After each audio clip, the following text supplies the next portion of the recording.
내 아내를 구해줘. 새벽 3시 아프리카 오지로 날아온 형의 다급한 문자 한 통.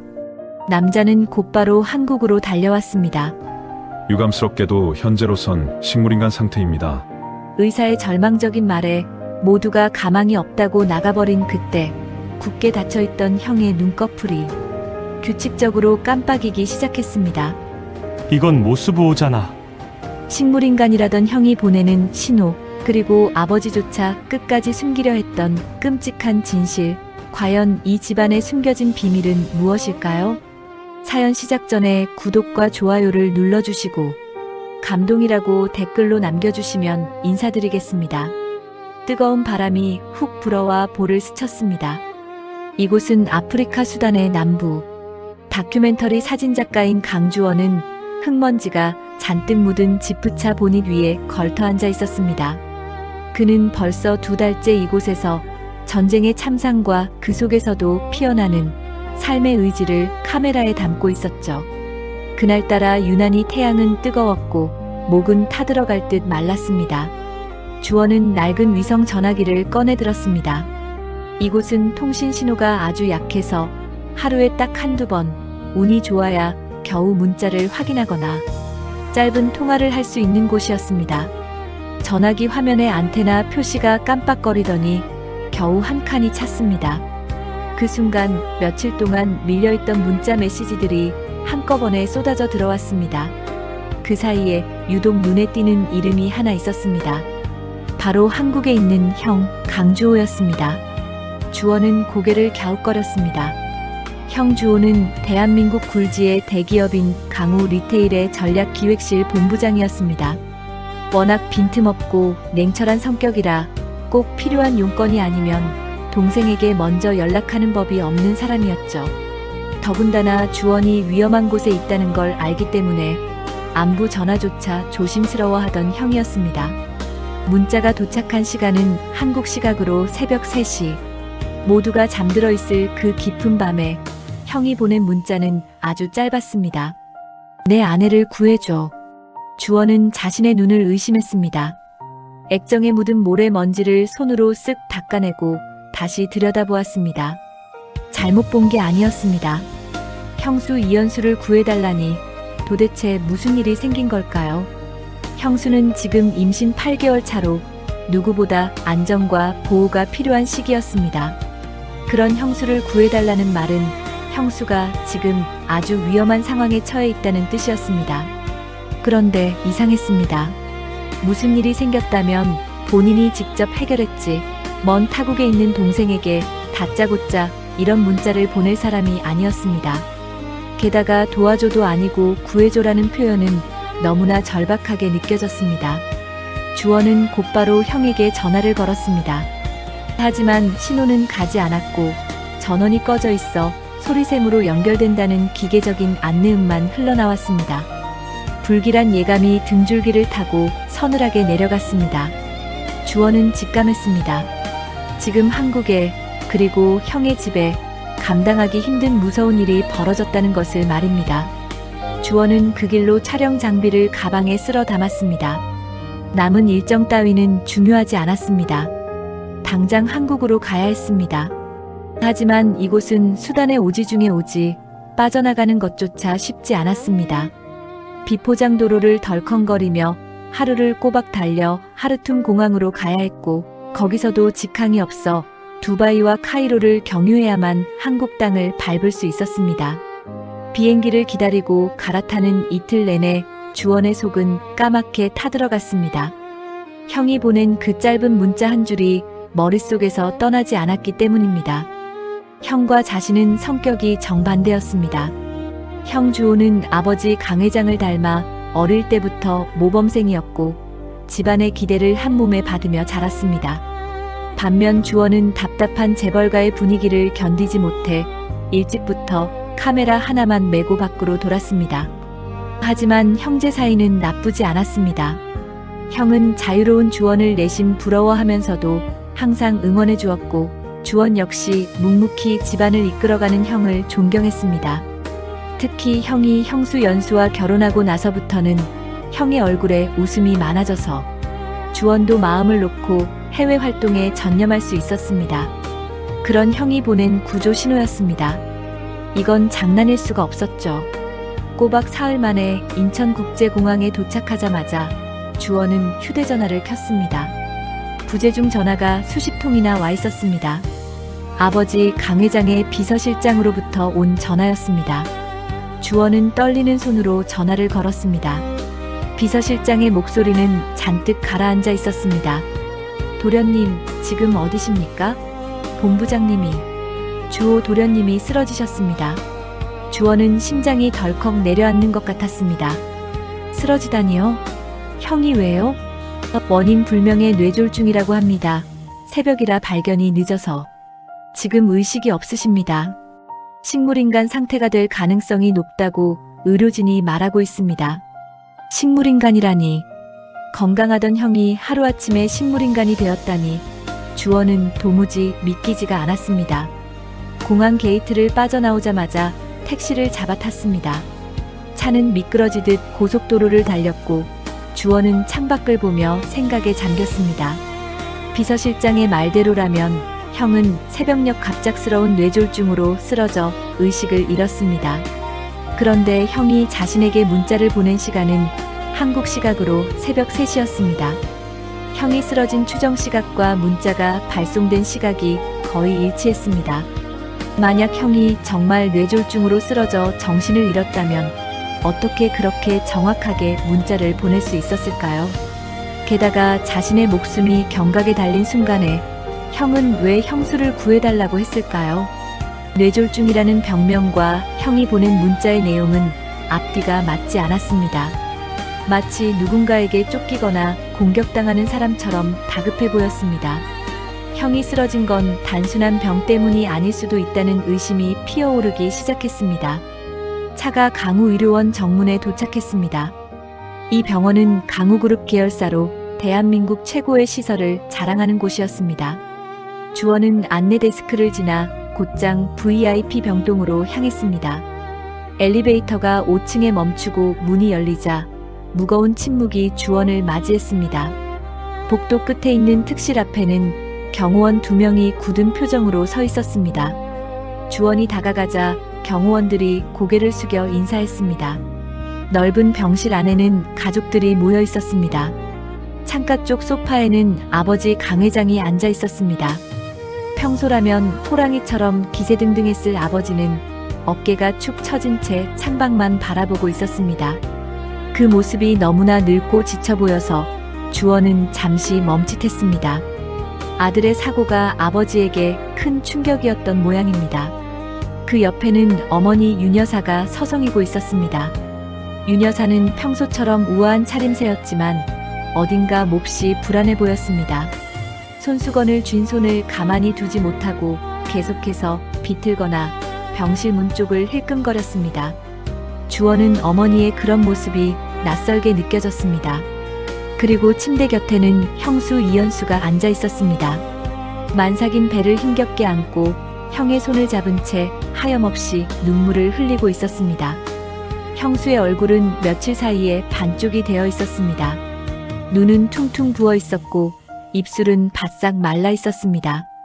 주원이 들어오는 인기척에 형수가 고개를 들었습니다. 주원을 보자마자 형수의 눈에서 다시 굵은 눈물방울이 뚝뚝 떨어졌습니다. 도련님, 오셨어요.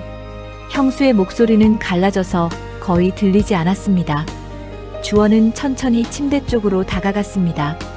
그곳에 형 주호가 누워 있었습니다. 얼굴은 핏기 하나 없이 창백했고 입에는 산소호흡기를 끼고 있었습니다. 각종 기계 장치들이 형의 몸에 연결되어 삐 하고 규칙적인 소리를 내고 있었습니다. 불과 몇 달 전만 해도 한국 들어오면 술 한잔하자고 했던 형이었습니다. 언제나 든든한 버팀목 같았던 형이 지금은 산송장처럼 누워 있었습니다. 주원은 가슴 깊은 곳에서 뜨거운 것이 울컥 치밀어 올랐습니다. 다리에 힘이 풀려 그 자리에 털썩 주저앉고 말았습니다. 형, 나왔어. 주원이 왔어.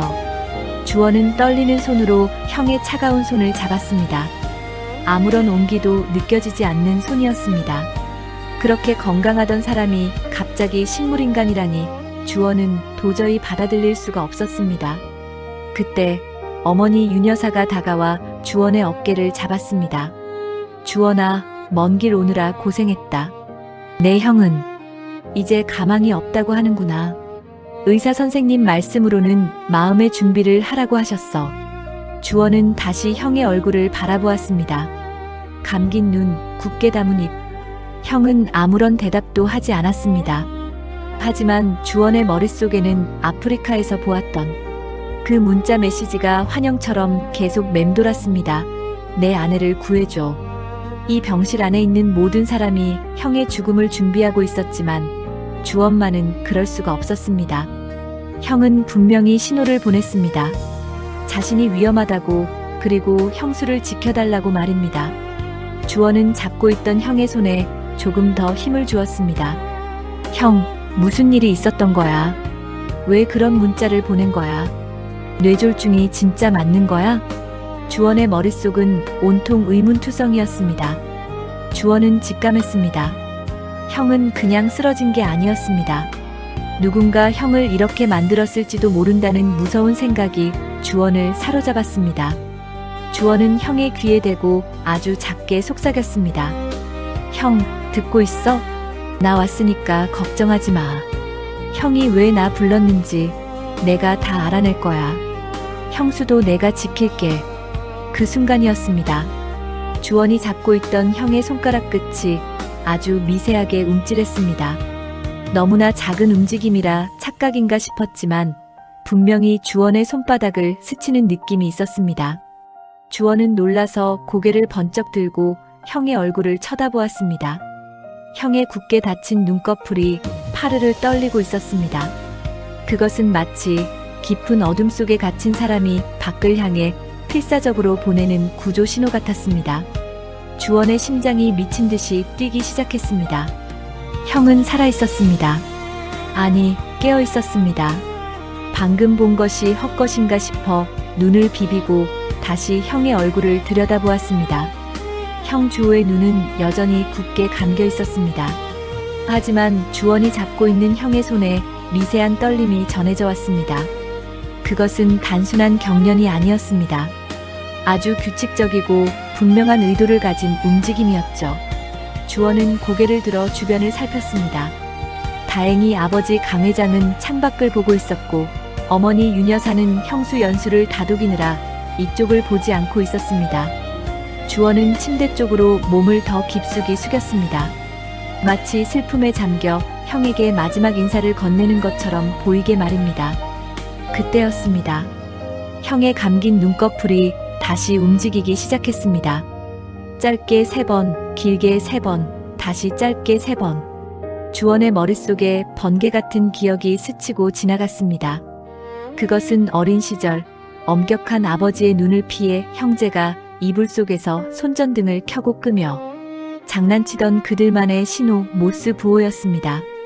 짧게 3번, 길게 3번, 다시 짧게 3번. 구조 신호였습니다. 형은 지금 살려달라고 외치고 있는 것이었습니다. 주원의 등줄기에 식은땀이 흘러내렸습니다. 식물인간이라던 형의 진단명은 틀렸습니다.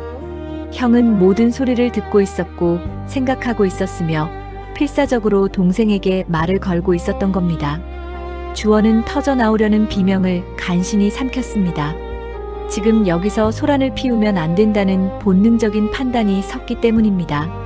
아프리카에서 받은 문자 내용이 떠올랐습니다. 형은 누군가에게 위협받고 있었습니다. 그 위협의 실체가 이 병실 안에 있을지도 모른다는 생각이 들자 주원은 온몸의 털이 곤두서는 것 같았습니다. 주원은 잡고 있던 형의 손을 꽉 쥐었다가 놓았습니다. 알아들었어, 형. 이라는 무언의 신호였습니다. 주원은 혼란스러운 마음을 다잡아야 했습니다. 지금 당장 형이 보내는 신호를 정확히 해독하려면 이 병실에 있는 다른 사람들을 내보내야 했습니다. 주원은 천천히 몸을 일으켰습니다. 그리고 짐짓 지친 표정을 지으며 뒤를 돌아보았습니다. 아버지, 어머니, 형은 제가 지킬게요. 두 분도 며칠 동안 고생 많으셨잖아요. 오늘은 집에 가서 좀 쉬세요. 형수님도요. 임신한 몸으로 계속 여기 계시면 형이 더 마음 불편해할 거예요. 강 회장은 깊은 한숨을 내쉬며 고개를 끄덕였습니다.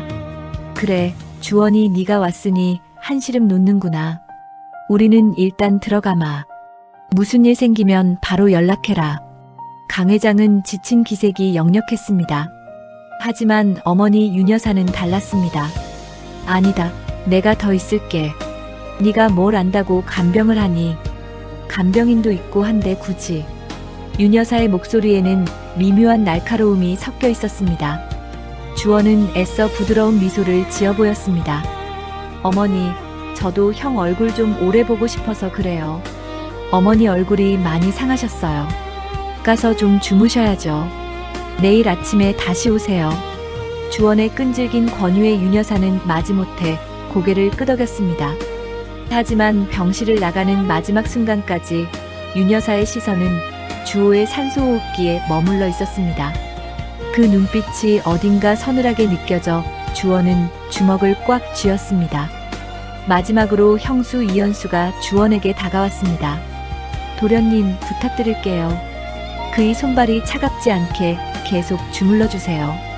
혹시라도 깨어나면 제 목소리 들려주시고요. 형수의 눈은 퉁퉁 부어 있었습니다. 주원은 형수의 어깨를 가볍게 토닥여 주었습니다. 걱정 마세요, 형수님. 제가 형 곁에 딱 붙어 있을게요. 형수님 뱃속에 조카 생각해서라도 밥 꼭 챙겨 드셔야 해요. 가족들이 모두 병실을 빠져나가고 문이 닫히는 소리가 들렸습니다. 주원은 혹시 몰라 병실 문을 잠그고 블라인드까지 꼼꼼하게 내렸습니다. 그리고 다시 형의 침대 곁으로 돌아와 의자를 바짝 당겨 앉았습니다. 형, 다 나갔어. 이제 말해도 돼. 주원의 말이 떨어지자마자 주호가 눈을 번쩍 떴습니다. 감겨있던 눈이 아니었습니다. 또렷하고 생생하게 살아있는 눈동자였습니다. 하지만 그뿐이었습니다.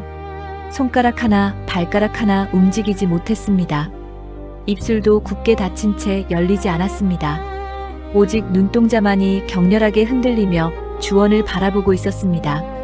형의 눈은 붉게 충혈되어 있었고 그 안에는 깊은 공포와 억울함이 서려 있었습니다. 주호의 눈꺼풀이 다시 움직이기 시작했습니다. 주원은 숨을 죽이고 형의 눈을 응시했습니다. 길게 2번, 길게 3번, 다시 길게 2번. 형이 보내는 신호를 해석하면 엄마였습니다. 주원은 순간적으로 숨이 턱 막혔습니다. 형이 가장 먼저 보낸 단어가 엄마라니. 이게 무슨 뜻일까요? 형의 신호는 멈추지 않고 계속되었습니다. 이번엔 독이었습니다. 엄마, 그리고 독. 두 단어가 합쳐지자 주원의 머릿속이 하얗게 변했습니다. 어머니가 위험한 존재라는 것, 어머니가 형에게 독을 썼다는 것. 그 소름 돋는 문장이 완성되는 순간 주원은 온몸의 피가 거꾸로 솟는 듯 했습니다. 저 밖에서 걱정스러운 척 연기하던 어머니가 친아들인 형을 독살하려 했다는 말입니까? 주원은 떨리는 목소리로 물었습니다. 형, 엄마가 형한테 독을 먹인 거야? 주호가 눈을 한번 강하게 깜빡였습니다. 긍정의 표시였습니다.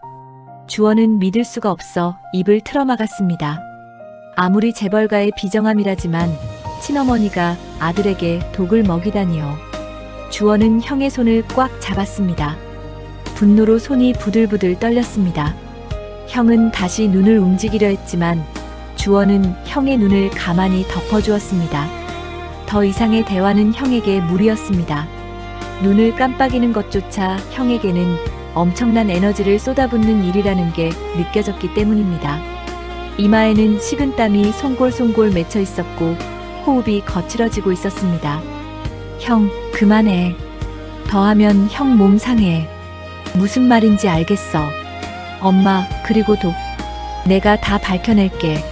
주원은 자리에서 일어났습니다.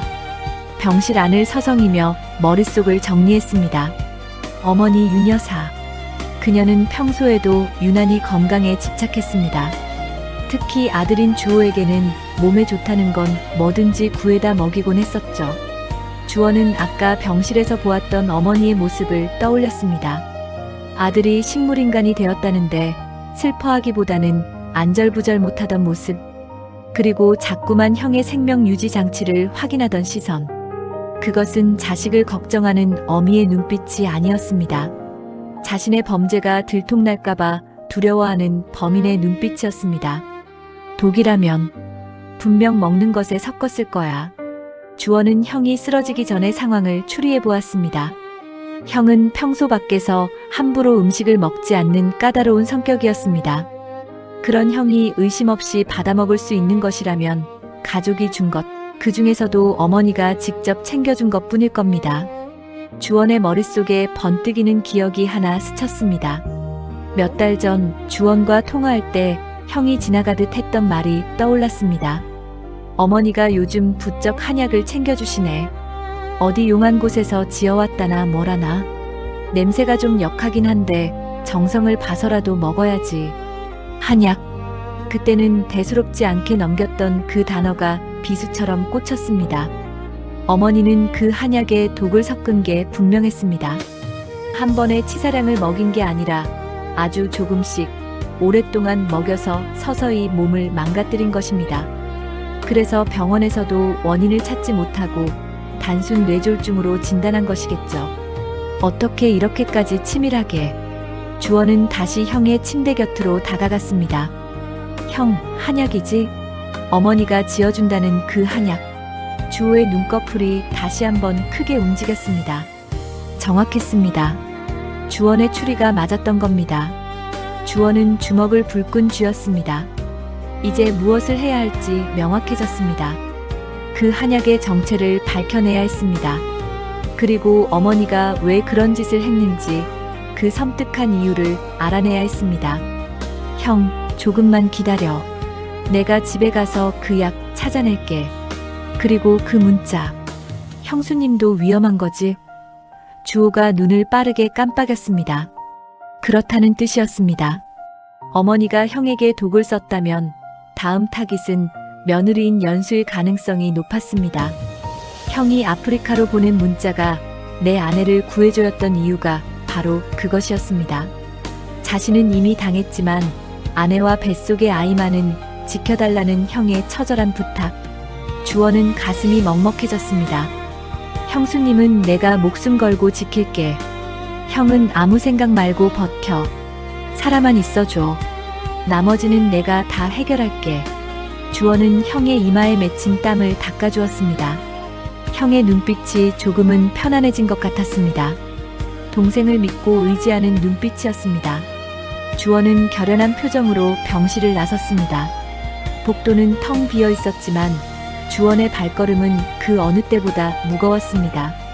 주원은 주차장으로 향했습니다. 우선 본가로 들어가야 했습니다. 어머니가 숨겨둔 독, 그 검은 진실의 꼬리를 잡기 위해서 말입니다. 강 회장 부부가 살고 있는 평창동 대저택은 요새처럼 견고해 보였습니다. 높은 담벼락과 곳곳에 설치된 감시 카메라가 외부인의 접근을 철저히 차단하고 있었습니다. 하지만 주원에게는 이곳이 낯선 곳이 아니었습니다. 어린 시절 뛰어놀던 집이었고 비밀번호도 알고 있었습니다. 대문 앞 도어락 키패드를 눌렀습니다. 익숙한 숫자들을 차례로 입력했습니다. 삐삐삐. 하지만 마지막 숫자를 누르자 경고음과 함께 빨간불이 들어왔습니다. 비밀번호가 일치하지 않습니다. 주원은 당황했습니다. 혹시나 해서 다시 한번 눌러보았지만 결과는 같았습니다. 어머니가 비밀번호를 바꾼 것이 분명했습니다. 자식인 자신조차 들어오지 못하게 막아놓은 것이었습니다. 형이 쓰러진 직후의 말이죠. 무언가 숨기려는 의도가 뻔히 보였습니다. 초인종을 눌렀습니다. 인터폰 화면에 가사 도우미 아주머니의 얼굴이 나타났습니다. 누구세요? 저예요, 주원이요. 문 좀 열어주세요, 아주머니. 하지만 아주머니는 곤란한 표정을 지었습니다. 아이고, 도련님. 죄송해요. 사모님께서 아무도 들이지 말라고 엄명을 내리셨어요. 특히 도련님은 절대 안 된다고. 제가 아들이잖아요. 집에 잠깐 들어가는 건데 그것도 안 돼요? 죄송합니다. 사모님이 카메라로 다 보고 계셔서요. 제가 문 열어드리면 바로 잘려요. 인터폰이 뚝 끊어졌습니다. 주원은 굳게 닫힌 대문을 멍하니 바라보았습니다. 철벽이었습니다. 어머니는 이미 주원의 방문을 예상하고 철저히 대비해 놓았던 겁니다. 형을 해친 범인이라는 심증이 더욱 굳어졌습니다. 하지만 여기서 포기할 주원이 아니었습니다. 정문 돌파가 안 된다면 우회로를 찾아야 했습니다. 주원은 집 근처 골목길에 차를 세우고 기다렸습니다. 오후 3시가 되면 가사 도우미 아주머니가 장을 보러 나오는 시간이라는 것을 알고 있었기 때문입니다. 예상대로 3시가 조금 넘자 아주머니가 쪽문을 열고 나왔습니다. 주변을 두리번거리는 모습이 꽤 조심스러워 보였습니다. 주원은 아주머니가 마트로 들어가는 것을 확인하고 뒤따라 들어갔습니다. 채소 코너에서 물건을 고르고 있는 아주머니 옆으로 슬그머니 다가갔습니다. 아주머니, 저예요. 아주머니가 화들짝 놀라며 뒤로 물러섰습니다. 또 도련님, 여기까지 따라오시면 어떡해요? 죄송해요. 어머니 때문에 못 들어가서 이렇게라도 뵙고 싶었어요. 아주머니, 저 좀 도와주세요. 주원은 아주머니의 손에 봉투 하나를 쥐어주었습니다. 두둑한 현금이 들어있는 봉투였습니다. 아주머니는 봉투를 보고 망설이는 듯 했지만 주원의 간절한 눈빛을 외면하지 못했습니다. 게다가 아주머니는 어릴 때부터 주원을 살뜰히 챙겨주던 분이었습니다. 도련님, 저 정말 잘리면 큰일 나요. 아들 대학 등록금도 내야 하고. 걱정 마세요. 제가 책임질게요. 그리고 어머니한테는 비밀로 할 거니까 안심하시고요. 그냥 제가 묻는 말에 솔직하게만 대답해 주세요. 아주머니는 한숨을 내쉬며 고개를 끄덕였습니다. 주원은 아주머니를 근처 조용한 카페로 데려갔습니다. 아주머니, 어머니 요즘 어떠세요? 형 쓰러지기 전부터 좀 이상하지 않았어요? 아주머니는 주위를 살피더니 목소리를 낮췄습니다. 말도 마세요. 사모님, 요즘 들어 부쩍 예민해지셨어요. 밤마다 서재에 틀어박혀서 혼자 중얼거리고 툭하면 소리를 지르시고요. 회장님하고도 자주 싸우셨어요. 싸우셨다고요? 무슨 일로요? 그게 저도 잘은 모르지만 도련님들 얘기 같았어요. 특히 큰 도련님, 주호 도련님 얘기를 많이 하셨죠. 형 얘기를요? 뭐라고 하셨는데요? 아주머니는 곤란한 듯 머뭇거렸습니다. 그게 참 입에 담기도 민망한데 사모님이 그러시더라고요. 저게 내 핏줄이 아니다. 당신이 밖에서 낳아온 자식이다. 내 아들. 내 나라 뭐 이런 소리를 악을 쓰면서 하셨어요. 주원은 귀를 의심했습니다. 어머니가 친아들인 형을 두고 남의 자식이라니. 그것도 아버지가 밖에서 낳아온 자식이라니요. 말도 안 되는 소리였습니다. 주호 형은 누가 봐도 어머니를 쏙 빼닮았습니다. 눈매며 입매며 성격까지 어머니 판박이었습니다. 그런데 어머니는 왜 그런 끔찍한 망상을 하게 된 걸까요? 그게 언제부터였어요? 꽤 됐죠. 주호 도련님 결혼하고 나서부터 더 심해지셨어요. 작은 사모님 들어오고 나서부터는 아예 대놓고 그러셨으니까요. 형수님한테도요? 네.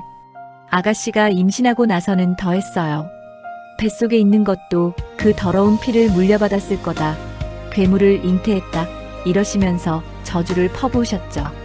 제가 옆에서 듣기에도 섬뜩할 정도로요. 주원의 손톱이 손바닥에 파고들었습니다. 어머니의 증세는 단순한 히스테리가 아니었습니다. 이것은 병이었습니다. 그것도 아주 심각한 마음의 병이었습니다. 사모님이 술을 드시면 종종 그런 말씀을 하셨어요. 아주머니의 이야기는 계속되었습니다. 윤 여사는 젊은 시절부터 의부중 증세가 있었다고 합니다. 강 회장이 첫사랑을 못 잊어서 자신과 껍데기뿐인 결혼 생활을 한다고 믿고 있었답니다. 그러다가 주호가 태어났는데 아이가 커갈수록 남편의 첫사랑을 닮아간다고 착각하기 시작했다는 겁니다. 한번 삐뚤어진 마음은 걷잡을 수 없이 커져서 급기야는 산부인과에서 아이가 바뀌었다는 망상에까지 이르렀습니다.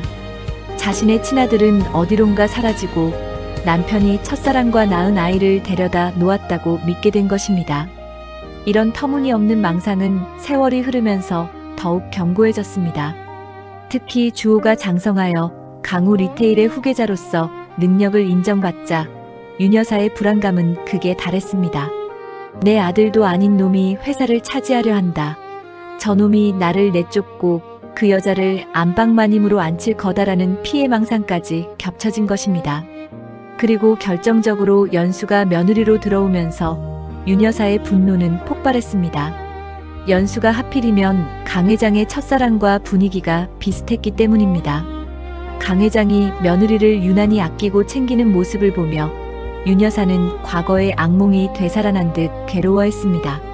자신의 남편과 아들 그리고 며느리까지 모두가 한 통속이 되어 자신을 기만하고 있다고 생각하게 된 것입니다. 회장님은요? 아버지는 그 사실을 알고 계셨어요? 주원의 질문에 아주머니는 고개를 끄덕였습니다. 알고 계셨죠. 몇 번이나 병원 가보라고 권유하셨는데 사모님이 펄펄 뛰면서 거부하셨어요. 나를 미친년 취급하냐, 정신병원에 가둬놓고 그 여자랑 살려고 그러냐 하면서 난리를 치시니까 회장님도 지치셔서 그냥 포기하신 것 같아요. 그리고 회사 이미지 생각해서 밖으로 소문 안 나게 입단속만 시키셨고요. 주원은 깊은 한숨을 내쉬었습니다. 아버지 강 회장의 방관이 어머니의 병을 키운 것이나 다름없었습니다. 집안의 명예와 체면을 중시하는 아버지는 아내의 정신적인 문제를 덮어두기에만 급급했던 것입니다. 그 사이 어머니의 마음속 지옥은 점점 더 커져서 결국 친아들을 해치려는 참혹한 괴물이 되어버린 것입니다. 그런데 도련님, 더 이상한 게 있어요. 아주머니가 주변을 두리번거리며 목소리를 더욱 낮췄습니다. 사모님이 한약방을 자주 드나드세요. 몸에 좋은 보약을 짓는다고 하시는데 그 약 냄새가 좀 이상해요. 보통 한약 냄새랑은 다르게 아주 독하고 역한 냄새가 나거든요. 주호 도련님한테 매일 그 약을 다려서 먹이셨는데 도련님이 쓰러지시기 전날 밤에도 그 약을 드셨어요. 주원의 눈이 번쩍 뜨였습니다. 형이 말했던 독, 그리고 한약의 연결고리가 맞춰졌습니다. 그 한약방이 어디예요? 이름 기억하세요? 이름은 잘 모르겠고 저기 종로 쪽 골목에 있는 아주 허름한 곳이었어요. 찾기 힘들 텐데 괜찮아요. 위치만 대략 알려주세요. 그리고 아주머니에게 다시 한번 신신당부했습니다.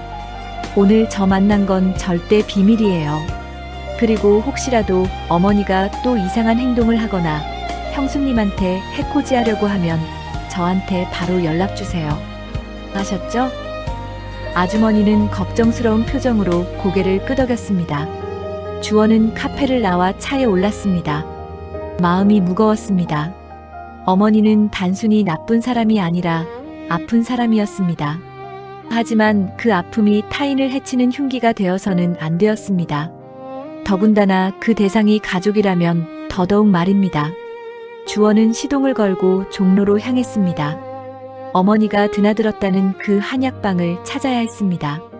그곳에 가면 형을 쓰러뜨린 독의 정체를 밝혀낼 수 있을지도 모릅니다. 그리고 어머니의 광기가 어디까지 뻗쳐 있는지 확인할 수 있을 것입니다. 종로의 좁은 골목길을 헤매기를 1시간째. 주원은 마침내 아주머니가 말한 것과 비슷한 느낌의 낡은 한약방을 발견했습니다. 간판에는 백년 약초원이라는 글씨가 희미하게 남아 있었습니다. 유리문 너머로 보이는 내부는 어두컴컴했고 약재 냄새가 진동했습니다. 주원은 조심스럽게 문을 열고 들어갔습니다. 카운터에는 돋보기 안경을 쓴 노인 한 명이 앉아 있었습니다. 눈빛이 흐리멍덩하고 탐욕스러워 보이는 인상이었습니다. 어떻게 오셨죠? 노인이 퉁명스럽게 물었습니다. 약 좀 지으러 왔는데요. 어머니가 여기서 약을 지어 드셨다고 해서요. 어머니 함자가 어떻게 되시는데? 정숙 씨요. 평창동 사시는. 주원은 혹시나 해서 어머니의 가명을 대보았습니다. 아주머니에게서 어머니가 가명을 쓴다는 이야기를 들었기 때문입니다. 노인의 눈이 순간 번뜩였습니다. 아, 그 사모님 아드님이시구만. 근데 무슨 약을 지으려고? 어머니가 드시던 거랑 똑같은 걸로 해주세요. 노인은 주원을 위아래로 훑어보더니 의심스러운 표정을 지었습니다. 그 약은 아무나 먹는 게 아닌데. 그리고 재료가 귀해서 지금은 없어. 나중에 다시 오슈. 노인은 황급히 말을 돌리며 주원을 내쫓으려 했습니다. 주원은 직감했습니다. 이 노인은 뭔가 알고 있다. 어머니에게 독극물을 팔았거나 적어도 그 약의 정체를 알고 있는 공범이다. 하지만 지금 당장 추궁해봤자 입을 열 리가 없었습니다. 증거가 필요했습니다. 주원은 순순히 물러나는 척하며 한약방을 나왔습니다.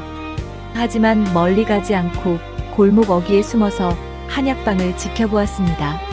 잠시 후 노인이 전화를 걸며 안절부절 못하는 모습이 유리창 너머로 보였습니다. 분명 어머니에게 연락하는 것일 겁니다. 주원은 재빠르게 카메라를 꺼내 노인의 모습을 찍었습니다. 그리고 한약방 뒷문으로 돌아가 쓰레기 더미를 뒤지기 시작했습니다. 혹시라도 약재 껍데기나 영수증 같은 단서가 남아있을지 몰라서였습니다. 악취가 코를 찔렀지만 주원은 개의치 않았습니다. 형을 위해서라면, 그리고 형수를 지키기 위해서라면 쓰레기통 정도는 아무것도 아니었습니다. 한참을 뒤지던 주원의 손에 구겨진 종이 한 장이 잡혔습니다. 펴보니 약재 거래 명세서였습니다. 거기에는 낯선 약초 이름들이 적혀 있었는데 그중 하나가 눈에 띄었습니다. 초호. 주원은 얼른 검색을 해보았습니다. 초호는 독성이 강해 사약의 재료로 쓰였던 식물로 잘못 쓰면 신경마비와 호흡 곤란을 일으켜 사망에 이르게 할 수 있다는 내용이 나왔습니다. 주원의 등골이 서늘해졌습니다. 어머니는 이 초호를 다려서 형에게 먹였던 겁니다. 보약이라는 이름으로 포장된 사약. 그것을 친아들에게 매일같이 먹였다니 어머니의 망상은 이미 돌이킬 수 없는 강을 건넌 것이었습니다. 주원은 명세서를 주머니에 넣고 자리에서 일어났습니다. 이제 독의 정체는 밝혀졌습니다. 하지만 이것만으로는 부족했습니다. 어머니가 이 독을 고의로 먹였다는 것을 증명해야 했고, 무엇보다 형수에게도 같은 짓을 하려 한다는 것을 막아야 했습니다. 주원의 발걸음이 빨라졌습니다. 형수 연수가 위험했습니다. 어머니는 분명 형에게 했던 것처럼 연수에게도 몸에 좋은 한약이라며 독을 권할 것입니다. 임신한 몸에 독이 들어간다면 태아는 물론 산모까지 위험해질 수 있습니다. 시간이 없었습니다. 어머니의 광기가 빚어낸 비극을 멈추기 위해 주원은 다시 한번 전력 질주를 시작했습니다. 주원이 낡은 한약방을 뒤지며 진실에 한 발짝 다가서고 있을 무렵 평창동 대저택의 분위기는 그야말로 숨이 턱턱 막히는 감옥과도 같았습니다. 높은 담벼락 안에 갇힌 형수 이연수는 무거운 배를 힘겹게 이끌고 2층 방에 머물고 있었습니다. 남편 주호가 쓰러진 후 시어머니 윤여사는 임산부가 병원에 들락거리는 거 아니다. 혼몸도 아닌데 충격받으면 안 되니 내가 집에서 돌봐주마. 라며 연수를 본가로 데려왔습니다. 겉으로는 며느리를 걱정하는 자애로운 시어머니의 모습이었지만 실상은 감금이나 다름없었습니다. 연수의 휴대폰은 전자파가 태아에게 좋지 않다는 말도 안 되는 핑계로 압수당했고 외출은커녕 정원 산책조차 허락되지 않았습니다. 집안 곳곳에는 감시 카메라가 돌아가고 있었고 가사 도우미 아주머니조차 연수와 눈을 마주치지 못하게 철저히 감시당하고 있었습니다. 연수는 마치 창살 없는 감옥에 갇힌 죄수처럼 하루하루 말라가고 있었습니다. 연수는 불안했습니다. 남편이 쓰러진 이유도 명확하지 않은데 시어머니는 며느리의 안부보다 뱃속 아이에게 이상할 정도로 집착하는 듯 보였습니다. 그 집착의 증거는 매일 아침 저녁으로 윤여사가 직접 쟁반에 받쳐들고 오는 한약이었습니다. 윤여사는 항상 사람 좋은 미소를 띠며 방으로 들어왔습니다. 아가, 이거 아주 귀한 약이다. 우리 손주 튼튼하게 자라라고 특별히 지어온 거야. 식기 전에 얼른 마셔라. 윤여사는 연수가 약을 다 마실 때까지 방을 나가지 않고 뚫어지게 지켜보았습니다. 검고 탁한 액체가 담긴 사발에서는 묘하게 역한 냄새가 났습니다. 보통 한약 특유의 구수하고 쌉싸름한 향이 아니라 혀끝을 톡 쏘는 듯한 비릿함이 섞여 있었습니다. 연수는 그 냄새만 맡아도 속이 울렁거려 구역질이 날 것 같았습니다. 처음 며칠은 시어머니의 정성을 생각해서 억지로 참고 마셨습니다. 하지만 약을 먹고 나면 배가 살살 아파오고 뱃속 아이의 움직임이 평소보다 약해지는 느낌을 받았습니다. 활발하던 태동이 멈추면 연수의 심장도 덜컥 내려앉는 것 같았습니다. 밤이면 식은땀이 흐르고 가슴이 두근거려 잠을 이룰 수가 없었습니다. 이건 보약이 아니라 독약 같다는 무서운 생각마저 들었습니다.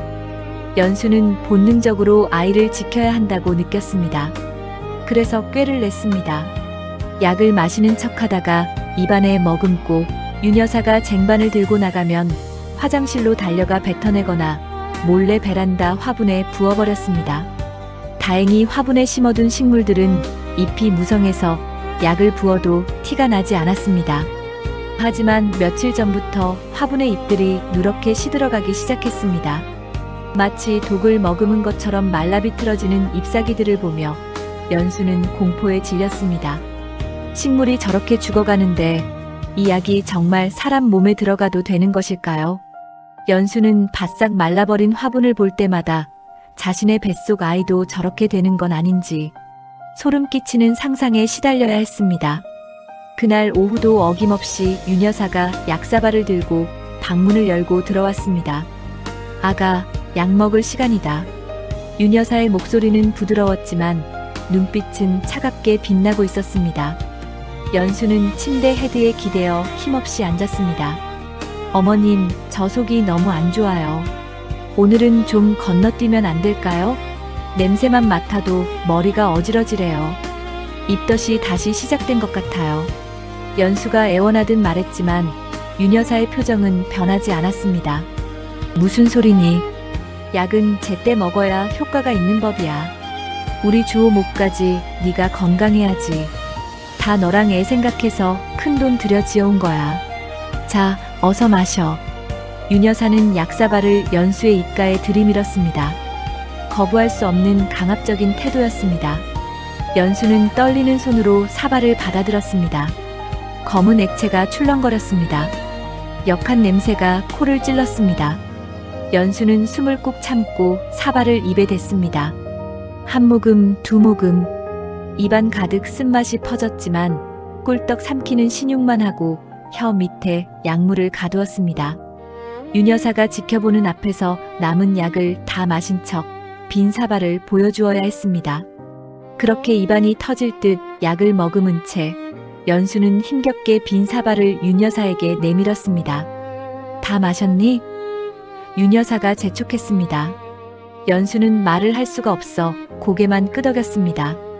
얼른 윤 여사가 나가주기를, 그래서 화장실로 뛰어가 이 끔찍한 액체를 뱉어낼 수 있기를 간절히 바랐습니다. 하지만 윤 여사는 쟁반을 챙겨 나가는 대신 천천히 방 안을 둘러보기 시작했습니다. 그러다 시선이 베란다 쪽 화분에 머물렀습니다. 근데 저 화분 말이야. 며칠 전만 해도 파릇파릇하더니 왜 저렇게 다 죽어가니? 물도 잘 주는데 이상하네. 윤 여사가 천천히 베란다로 걸어갔습니다. 연수의 심장이 쿵쿵 뛰기 시작했습니다. 입안에 머금은 약물이 역겨워 구토가 올라올 것 같았지만 필사적으로 참았습니다.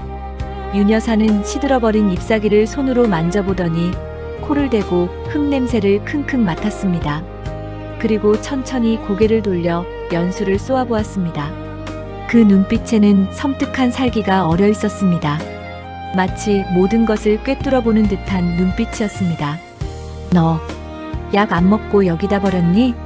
연수는 말문이 막혔습니다. 아니, 말을 하려고 입을 여는 순간 머금고 있던 약물이 주르륵 흘러내릴 판이었습니다. 연수의 입가로 검은 물줄기가 한 방울 새어나왔습니다. 그것을 본 윤 여사의 표정이 악기처럼 일그러졌습니다. 인연이 감히 시어미를 속여? 내가 주는 게 독이라도 되는 줄 알아? 윤 여사가 성큼성큼 다가와 연수의 턱을 억세게 움켜쥐었습니다. 삼켜. 당장 삼켜. 연수는 고통에 신음하며 입안에 있던 약물을 바닥에 왈칵 쏟아냈습니다. 검은 액체가 카펫을 적시며 퍼져나갔습니다. 콜록콜록 기침을 하며 숨을 몰아쉬는 연수를 보며 윤 여사는 분노를 참지 못하고 손을 치켜들었습니다. 감히 시어미 정성을 무시해? 이게 얼마나 비싼 약인 줄 알아?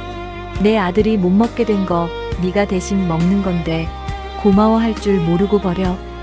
연수의 턱을 움켜잡은 윤 여사의 소나기 힘은 노인이라고는 믿기지 않을 정도로 셌습니다.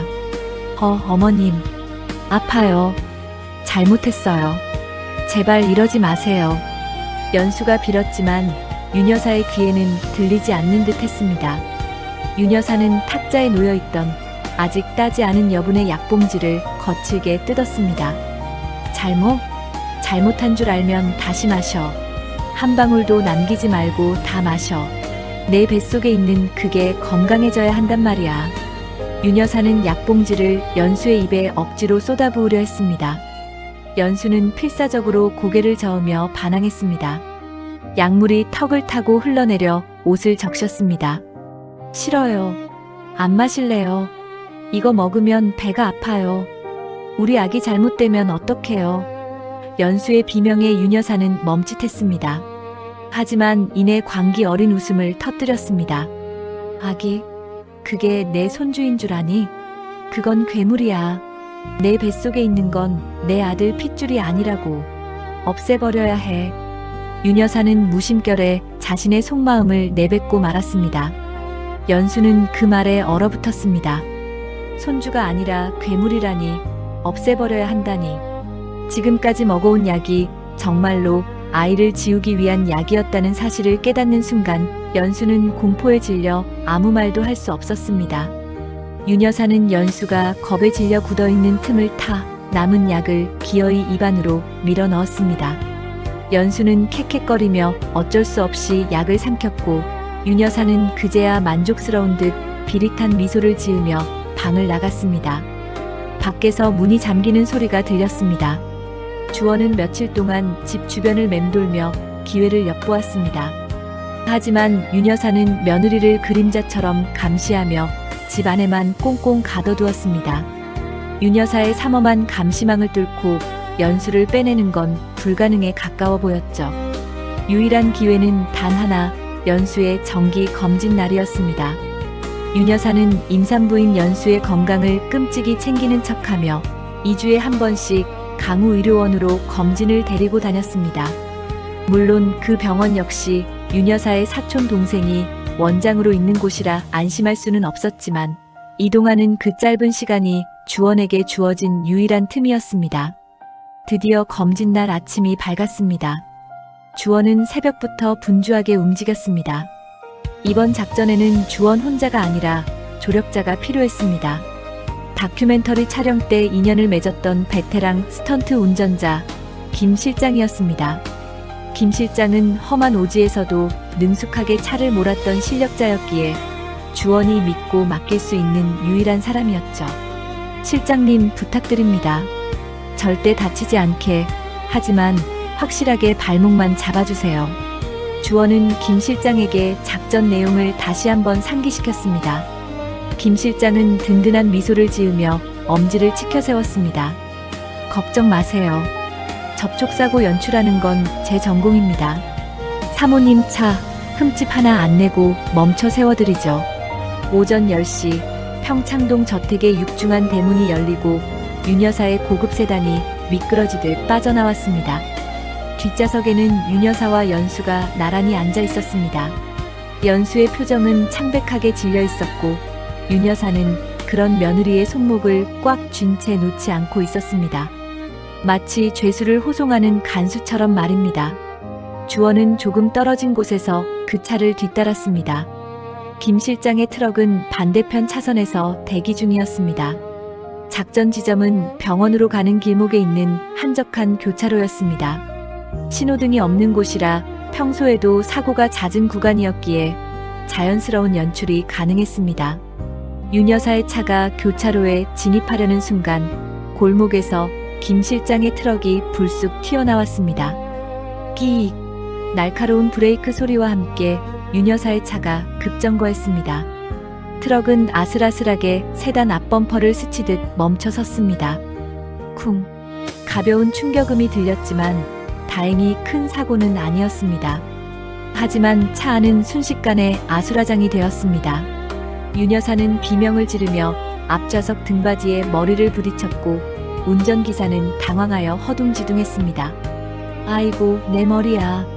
기사 양반, 운전을 어떻게 하는 거야? 윤 여사가 고래고래 소리를 지르는 사이 김 실장은 트럭에서 내려 짐짓 화난 표정으로 세단 쪽으로 다가왔습니다. 아니, 거기서 갑자기 튀어나오면 어떡합니까? 운전 똑바로 안 해요? 김 실장이 운전기사와 실랑이를 벌이며 시선을 끄는 동안 주원의 차가 반대편 골목에서 소리 없이 접근했습니다. 주원은 차를 세우고 재빨리 윤 여사 차 뒷좌석으로 달려갔습니다. 썬팅이 집게된 유리창 너머로 겁에 질린 연수의 모습이 보였습니다. 주원은 망설임 없이 차 문을 벌컥 열었습니다. 형수님, 저예요. 얼른 나오세요.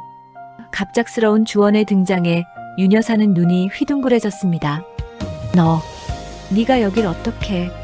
하지만 주원은 대꾸할 틈도 주지 않고 연수의 손을 잡아 끌었습니다.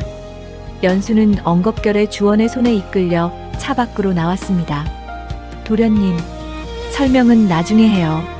지금 가야 합니다. 뛰세요. 주원은 연수를 부축하여 자신의 차로 뛰었습니다. 뒤늦게 상황을 파악한 윤 여사가 차에서 내리려 했지만 김 실장이 교묘하게 차 문 앞을 막아서며 시간을 끌어주었습니다. 아줌마, 합의부터 하고 가셔야죠.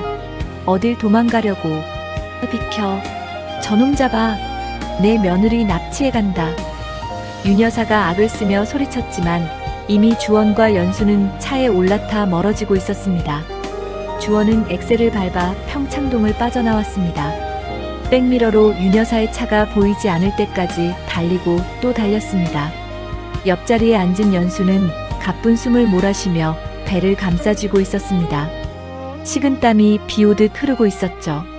형수님, 괜찮으세요? 배는 안 아프세요? 네. 조금 놀라서 그래요. 도련님, 정말 고마워요.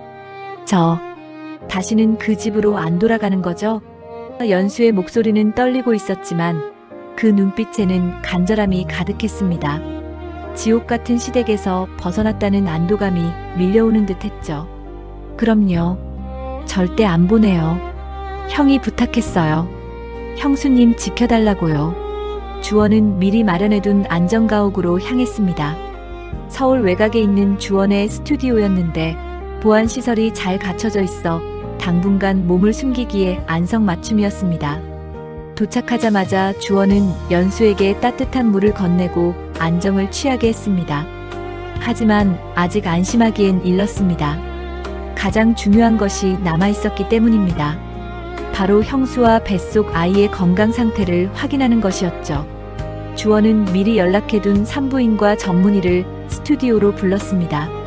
주원이 분쟁 지역 활동 중 인연을 맺은 NGO 의사였죠. 어머니의 손길이 닿지 않는 믿을 수 있는 의사였습니다. 그리고 연수가 몰래 챙겨온 한약 샘플을 건네주며 성분 분석을 의뢰했습니다. 몇 시간 뒤 검사 결과가 나왔습니다. 의사의 표정은 심각하게 굳어 있었습니다. 이거 도대체 산모에게 뭘 먹인 겁니까? 의사는 떨리는 손으로 분석 결과지를 내밀었습니다. 비소와 수은이 검출됐어요. 그것도 치사량에 가까울 정도로요. 게다가 자궁 수축을 유발하는 사양 성분과 익모초 성분이 다량 함유되어 있습니다. 이건 명백한 낙태 유도제입니다. 아니, 산모까지 죽이려고 작정한 독약이에요. 주원은 주먹을 꽉 쥐었습니다. 예상은 했지만 막상 눈으로 확인하니 충격이 더 컸습니다. 어머니는 며느리의 뱃속 아이뿐만 아니라 며느리 자체를 죽이려 했던 것입니다. 그것도 보약이라는 이름으로 매일 조금씩 독을 주입하면서 말이죠. 연수는 입을 틀어막고 오열했습니다. 어머님이 정말 우리 아기를 죽이려고. 어떻게 그러실 수가 있어요? 할머니잖아요. 친손주한테 어떻게? 연수의 눈물은 멈추지 않았습니다. 배신감과 공포, 그리고 아이를 잃을 뻔했다는 죄책감이 뒤섞여 몸을 가누지 못할 정도였죠. 형수님 잘못 아니에요. 형수님이 눈치채고 약을 버려서 다행인 거예요. 아기도 무사하고요. 이제 다 끝났어요. 어머니는 죗값을 치를 거예요.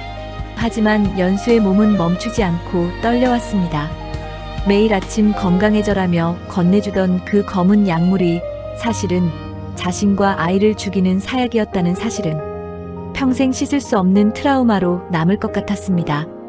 주원은 의사에게 연수의 상태를 다시 한번 체크해달라고 부탁했습니다. 다행히 연수가 약을 대부분 뱉어내거나 버렸기 때문에 체내에 축적된 독소량은 치명적인 수준은 아니었습니다. 하지만 지속적인 스트레스와 소량의 독소 노출로 인해 조산 위험이 있으니 절대 안정이 필요하다는 진단을 받았습니다. 주원은 연수를 침대에 눕히고 이불을 덮어주었습니다. 형수님, 이제 아무 생각 말고 주무세요. 형도 곧 일어날 거예요. 우리가 지켜줄게요. 연수는 지친 기색으로 잠이 들었습니다. 주원은 잠든 형수의 얼굴을 바라보며 맹세했습니다. 어머니의 광기가 빚어낸 이 비극을 반드시 끝내겠다고요. 이대로 당하고만 있을 순 없어. 주원은 자리에서 일어났습니다. 형수 연수를 안전가옥에 무사히 피신시킨 주원은 숨 돌릴 틈도 없이 다시 차에 올랐습니다. 안도감보다는 분노가 치밀어 올랐기 때문입니다. 어머니 윤 여사가 며느리에게 먹이려던 것이 명백한 독극물임이 밝혀진 이상 이제는 반격해야 할 차례였습니다. 하지만 심증과 성분 분석표만으로는 부족했습니다.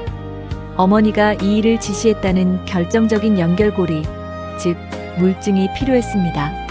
주원의 차는 어둠을 뚫고 서울 구도심의 좁은 골목길로 향했습니다. 목적지는 어머니가 드나들던 그 낡은 한약방이었습니다. 종로 뒷골목에 위치한 한약방은 밤이 되자 더욱 음산한 분위기를 풍겼습니다. 간판에 불은 꺼져 있었지만 가게 안쪽에서는 희미한 불빛이 새어나오고 있었습니다. 주원은 차를 멀찍이 세워두고 도둑고양이처럼 살금살금 다가갔습니다. 지나가는 행인 하나 없는 골목길에는 정막만이 감돌았죠. 주원은 한약방 뒷문 쪽에 몸을 숨기고 귀를 기울였습니다. 안에서 두렁거리는 말소리가 들려왔습니다. 노인 혼자 있는 게 아닌가 싶어 긴장했지만 자세히 들어보니 통화하는 소리였습니다. 예, 사모님. 걱정 마십시오. 오늘 드린 건 지난번보다 더 확실한 놈입니다. 효과가 직방일 겁니다. 예, 뒤탈이요? 에이, 제가 이 바닥에서 하루 이틀입니까?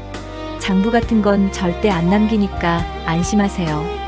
주원의 숨이 턱 막혔습니다. 어머니 윤 여사와의 통화가 분명했습니다. 주원은 떨리는 손으로 휴대폰 녹음 기능을 켰습니다. 노인의 목소리가 선명하게 녹음되기 시작했습니다. 근데 사모님, 이번 거는 위험 수당 좀 더 챙겨주셔야겠습니다. 요즘 누가 냄새를 맡고 다니는 것 같아서요. 네, 알겠습니다. 입금 확인되면 주호 도련님 때 썼던 기록이랑 싹 다 폐기하겠습니다. 전화가 끊어지는 소리가 들렸습니다. 지금이 기회였습니다. 주원은 망설임 없이 뒷문을 거세게 발로 찼습니다. 낡은 나무 문이 쾅 소리를 내며 열렸고 주원은 번개같이 안으로 들이닥쳤습니다. 노인은 깜짝 놀라들고 있던 수화기를 떨어뜨렸습니다. 누구냐? 강주원입니다. 윤 여사님 아들이죠. 방금 통화 아주 잘 들었습니다. 주원은 차갑게 쏘아붙이며 노인에게 다가갔습니다. 노인의 얼굴이 사색이 되어 파랗게 질렸습니다. 도망치려 했지만 주원이 더 빨랐습니다. 주원은 노인의 멱살을 잡고 벽으로 밀어붙였습니다. 당신 짓이었어? 내 형을 식물인간으로 만들고 형수님까지 죽이려 한 게 당신이냐고. 주원의 고함에 노인은 덜덜 떨며 비명을 질렀습니다. 살려주십시오. 전 그저 시키는 대로 했을 뿐입니다. 사모님이 돈을 많이 주신다고 해서 거절할 수가 없었습니다. 돈 때문에 사람을 죽여 독을 약이라고 속여서 팔아. 독초를 독성을 제거하는 법제 과정도 거치지 않고 다려서 파는 게 살인이 아니면 뭐야. 주원은 으르렁거리며 노인을 압박했습니다. 선택해. 지금 경찰서 가서 살인 미수 공범으로 평생 감옥에서 썩을 건지, 아니면 증거 다 내놓고 수사에 협조해서 선처를 구할 건지. 노인은 공포에 질려 다리에 힘이 풀린 듯 주저앉았습니다. 그는 떨리는 손으로 바닥을 기어가 구석에 있는 낡은 금고를 열었습니다. 그 안에는 꼬깃꼬깃한 비밀 장부와 USB 하나가 들어 있었습니다. 주원은 장부를 낚아채듯 받아 펼쳐보았습니다. 장부에는 윤여사라는 이름 대신 평창동 VIP라는 가명으로 거래 내역이 빼곡하게 적혀 있었습니다. 초 300g, 부자 200g 신경마비 유도용, 비소 미량 첨가, 태아 유산 유도용. 날짜별로 기록된 처방 내용은 끔찍했습니다. 이것은 단순한 한약 처방전이 아니라 살인 청부 계약서나 다름없었으니까요. 어머니는 이 노인을 매수하여 아들과 며느리 그리고 손주를 죽일 독극물을 주문 제작해왔던 것입니다. 이게 다입니까? 예. 그 USB에는 사모님이랑 통화한 녹음 파일이 들어있습니다. 혹시 몰라서 보험용으로 남겨둔 건데. 노인은 비굴하게 웃으며 USB를 내밀었습니다. 주원은 그것을 주머니에 깊숙이 찔러 넣었습니다. 이것으로 어머니의 범행을 입증할 모든 퍼즐 조각이 맞춰졌습니다. 이제 어머니는 빠져나갈 구멍이 없게 된 것입니다. 주원은 노인을 싸늘하게 내려다보았습니다. 당신은 여기서 한 발자국도 나가지 마. 내일 경찰들이 들이닥칠 테니까 그때 가서 자수해.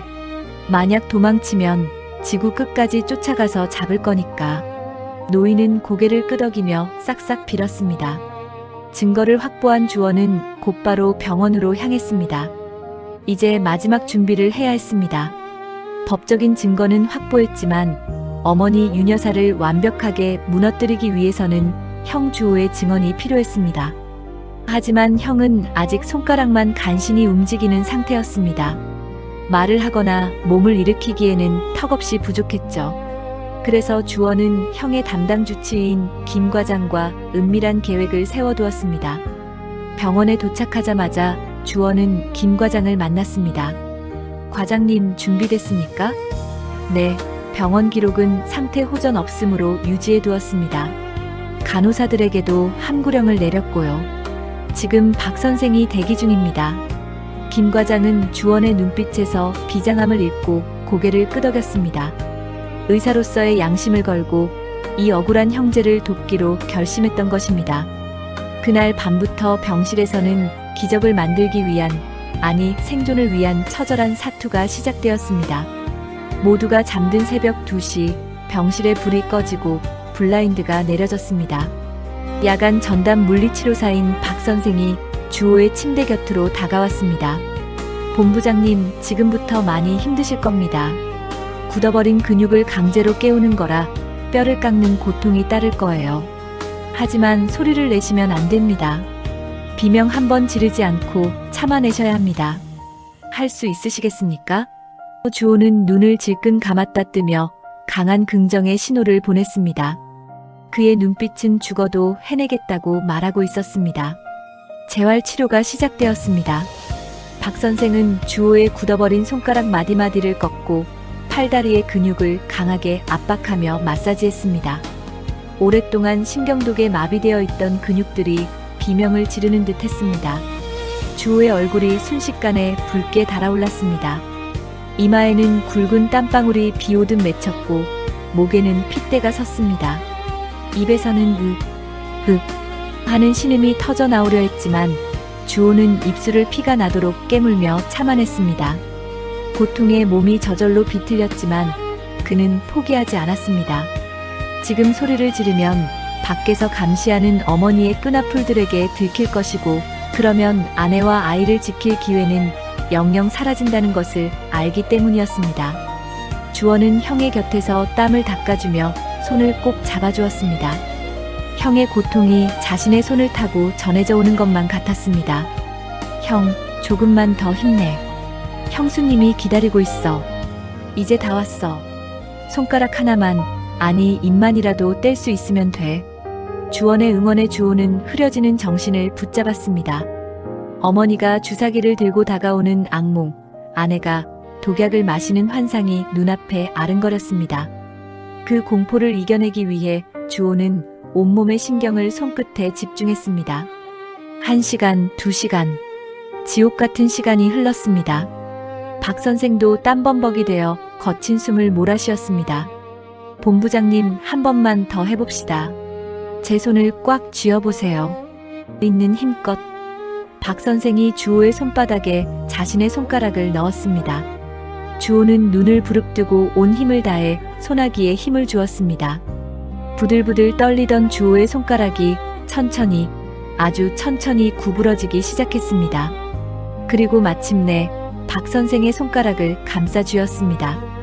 아주 미약한 힘이었지만 분명한 의지가 담긴 악력이었습니다. 됐습니다. 근육이 반응하고 있어요. 박 선생이 작은 소리로 환호했습니다. 주원도 감격에 겨워 형을 끌어안았습니다. 형, 해냈어.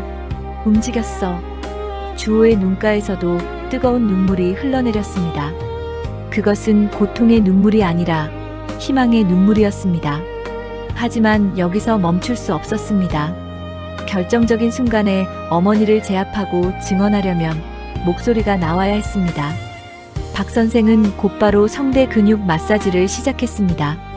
목 주변의 굳은 근육을 풀어주고 혀를 움직이게 유도했습니다. 아, 해보세요. 아.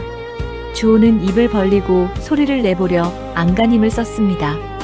처음에는 바람 빠지는 소리만 났지만 반복된 훈련 끝에 목구멍 깊은 곳에서 긁히는 듯한 소리가 새어나왔습니다. 비록 짐승의 울음소리 같았지만 그것은 분명 사람의 목소리였습니다.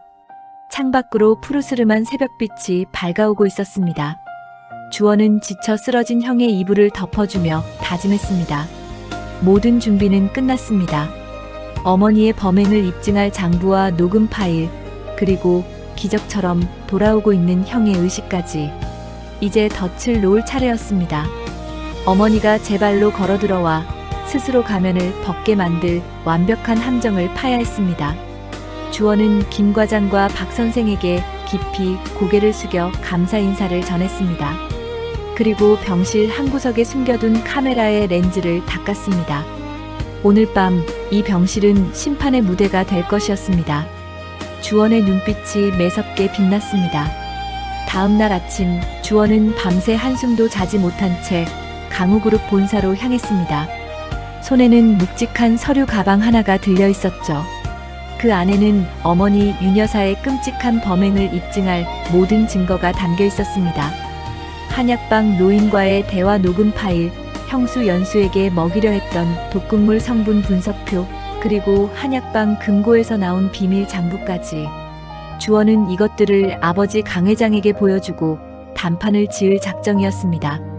어머니를 말려달라고, 아니 멈추게 해달라고 호소하기 위해서였지요. 비서실의 만류에도 불구하고 주원은 회장실 문을 벌컥 열고 들어갔습니다. 강 회장은 넓은 회장실 한쪽 구석, 창가에 놓인 소파에 깊이 파묻혀 앉아 있었습니다. 평소라면 거대한 집무용 책상 앞에서 호랑이처럼 기세등등하게 전화기를 붙잡고 있을 시간이었습니다. 그런데 오늘따라 책상 위에는 서류 한 장 펼쳐져 있지 않았고 컴퓨터 모니터도 꺼져 있었습니다. 강 회장은 창밖을 멍하니 바라보고 있었습니다. 아들이 벌컥 문을 열고 들어와도 고개조차 돌리지 않았습니다. 그 뒷모습이 유난히 작아 보였습니다. 아버지, 드릴 말씀이 있습니다. 주원은 탁자 위에 서류들을 꺼내 놓았습니다. 한약방 비밀장부, 독극물 성분 분석표, 녹음 파일이 담긴 USB까지. 주원은 하나하나 펼쳐 보이며 설명하기 시작했습니다. 어머니가 한약방에서 독초를 구입한 내역, 형 주호에게 먹인 한약의 성분, 형수 연수에게도 같은 짓을 하고 있었다는 사실. 주원의 목소리는 떨리고 있었지만 단 한마디도 빠뜨리지 않고 또박또박 전달했습니다. 강 회장은 천천히 고개를 돌려 탁자 책자 위의 서류들을 내려다보았습니다. 그의 얼굴은 며칠 사이 10년은 더 늙어 보였습니다. 깊게 파인 주름 사이로 그간의 마음고생이 드러나 있었죠. 강 회장은 서류를 한 장 한 장 집어들었습니다. 읽는 것 같기도 했고 그냥 글자 위에 시선을 올려놓은 것 같기도 했습니다. 오랜 침묵이 흘렀습니다. 그리고 강 회장이 입을 열었습니다. 주원아. 목소리가 갈라져 있었습니다. 평소 수백 명의 임원 앞에서 우레 같은 목소리로 호령하던 사람이라고는 믿기 어려울 정도였습니다. 내 엄마가 좀 힘들어하는 건 알고 있었다. 좀 힘들어하는 건. 주원은 그 표현의 순간 할 말을 잃었습니다. 아들을 독살하고 며느리까지 죽이려 한 것을 좀 힘들어하는 것이라고요. 하지만 주원은 곧 깨달았습니다. 아버지의 표정을 보고서요. 강 회장의 눈은 서류 위를 떠돌고 있었지만 실제로는 아무것도 보고 있지 않았습니다. 초점이 없었습니다. 마치 눈앞의 현실을 받아들이지 않으려고 뇌가 거부하고 있는 것처럼 보였습니다. 예전부터 가끔 이상한 소리를 하긴 했어. 주호가 자기 자식이 아니라느니 산부인과에서 바뀌었다느니. 처음엔 나도 기가 막혔지. 말도 안 되는 소리를 하니까. 그래서 한 번은 정말 화가 나서 당장 병원 가자고 했더니 내 엄마가 칼을 들었어. 부엌칼을 들고 자기 손목에 갖다 대고는 나를 미친년 취급하면 죽어버리겠다고 했지. 그때 네가 12살이었나? 네가 방에서 뛰어나와서 울면서 매달리는 거야. 엄마 죽지 마 하면서. 주원은 기억이 났습니다. 어렴풋이 어린 시절 어느 날 밤 부엌에서 어머니가 울부짖고 아버지가 소리치던 그 밤. 무서워서 이불을 뒤집어 쓰고 있다가 뛰어나갔던 기억. 하지만 그 뒤로 부모님은 아무 일 없었다는 듯 평소와 같은 아침 식사를 차려냈고 주원은 어린아이의 본능으로 그 일을 기억 저편으로 밀어넣었던 겁니다. 그 뒤로는 건드릴 수가 없었어. 강 회장의 목소리가 낮아졌습니다. 병원에 가자고 하면 죽는다고 하니 어떡하겠니? 그냥 시간이 지나면 나아지겠지. 원래 좀 예민한 사람이었으니까 그러려니 했어. 그리고 솔직히 말하면 강 회장은 거기서 말을 멈추고 긴 한숨을 내쉬었습니다. 바빴어. 회사가 커지고 일이 많아지고 집에 들어가면 내 엄마가 울고불고 난리니까 점점 더 회사에서 늦게까지 일하게 되고 그러다 보니 안 보이잖아. 안 보이면 모르겠고 모르면 없는 것 같고. 강 회장은 눈을 질끈 감았습니다. 주름진 이마에 깊은 고랑이 잡혔습니다. 근데 주원아, 이건 아니야. 이건 절대 아니야. 강 회장이 성분 분석표를 손으로 가리키며 고개를 저었습니다. 그의 손끝이 미세하게 떨리고 있었습니다. 내 엄마가 아무리 아파도 설마 자기 자식한테 독을 먹여? 그건 사람이 할 수 있는 짓이 아니잖아. 네가 뭘 잘못 본 거 아니냐? 이 분석 결과도 오류가 있을 수 있고 그 한약방 노인이 혼자 꾸민 거 아니냐? 내 엄마는 그저 보약을 지어다 준 거고 노인이 돈을 노리고 불량 약재를 쓴 거 아닐까? 주원은 아버지가 발버둥치고 있다는 것을 알았습니다. 이것은 사실을 덮으려는 비겁함이 아니었습니다. 적어도 지금 이 순간만큼은요. 강 회장은 진심으로 간절하게 이것이 사실이 아니기를 바라고 있었습니다. 자신의 아내가 자신의 아들을 죽이려 했다는 현실을 받아들이는 순간 자신의 세계가 완전히 무너진다는 것을 알고 있기 때문이었습니다. 그래서 다른 설명을 어떤 설명이든 좋으니 이것이 오해이거나 실수이거나 남의 잘못이기를 필사적으로 원하고 있었던 것입니다. 하지만 주원은 물러설 수 없었습니다. 아버지, 이거 들어보세요. 주원은 휴대폰을 꺼내 한약방 노인과 윤 여사의 통화 녹음을 재생했습니다. 스피커에서 노인의 목소리가 흘러나왔습니다. 예, 사모님. 걱정 마십시오. 오늘 드린 건 지난번보다 더 확실한 놈입니다. 그리고 이어지는 말. 주호 도련님 때 썼던 기록이랑 싹 다 폐기하겠습니다. 녹음이 끝나자 회장실에 정막이 내려앉았습니다. 강 회장의 얼굴에서 핏기가 빠져나갔습니다. 입술이 파르르 떨렸습니다. 주호 도련님 때 썼던 기록. 그 말이 의미하는 것은 하나뿐이었습니다. 노인 혼자 꾸민 것이 아니라 윤 여사가 지시했고 주호에게 이미 한 번 썼고 이번에 또 쓰려 했다는 것. 더 이상 다른 해석의 여지가 없었습니다. 강 회장의 손에서 분석표가 스르르 미끄러져 바닥에 떨어졌습니다. 그는 두 손으로 얼굴을 감쌌습니다. 어깨가 크게 한 번, 두 번 흔들렸습니다. 소리 없는 울음이었습니다. 대한민국 재계의 거목이라 불리던 사람이 아들 앞에서 무너져 내리고 있었습니다. 한참 후 강 회장이 갈라진 목소리로 말했습니다. 알았다. 알면서도 모른 척한 내가 죽일 놈이다. 내 엄마가 점점 이상해지는 걸 보면서도 설마 여기까지 갈 줄은 정말 몰랐어. 아니, 알고 싶지 않았어. 알게 되면 내가 감당해야 하니까. 내가 뭘 해야 할지 모르니까. 그래서 눈을 감았어. 내 아들이 죽어가는데도. 강 회장은 주먹으로 자신의 무릎을 내리쳤습니다. 한 번, 두 번, 세 번. 억눌렸던 분노와 자책이 터져나오는 것 같았습니다. 주호 녀석이 처음 쓰러졌을 때 뇌졸중이라니까 나는 속으로 차라리 다행이라고 생각했어. 병 때문이라면, 내 엄마 탓이 아니라면 그럼 우리 가족은 아직 괜찮은 거니까. 그런데 마음 한구석에서 자꾸 뭔가가 찔렸어. 쓰러지기 전날 내 엄마가 유난히 들떠 있었거든. 한약을 끓이면서 콧노래를 부르고 있었어.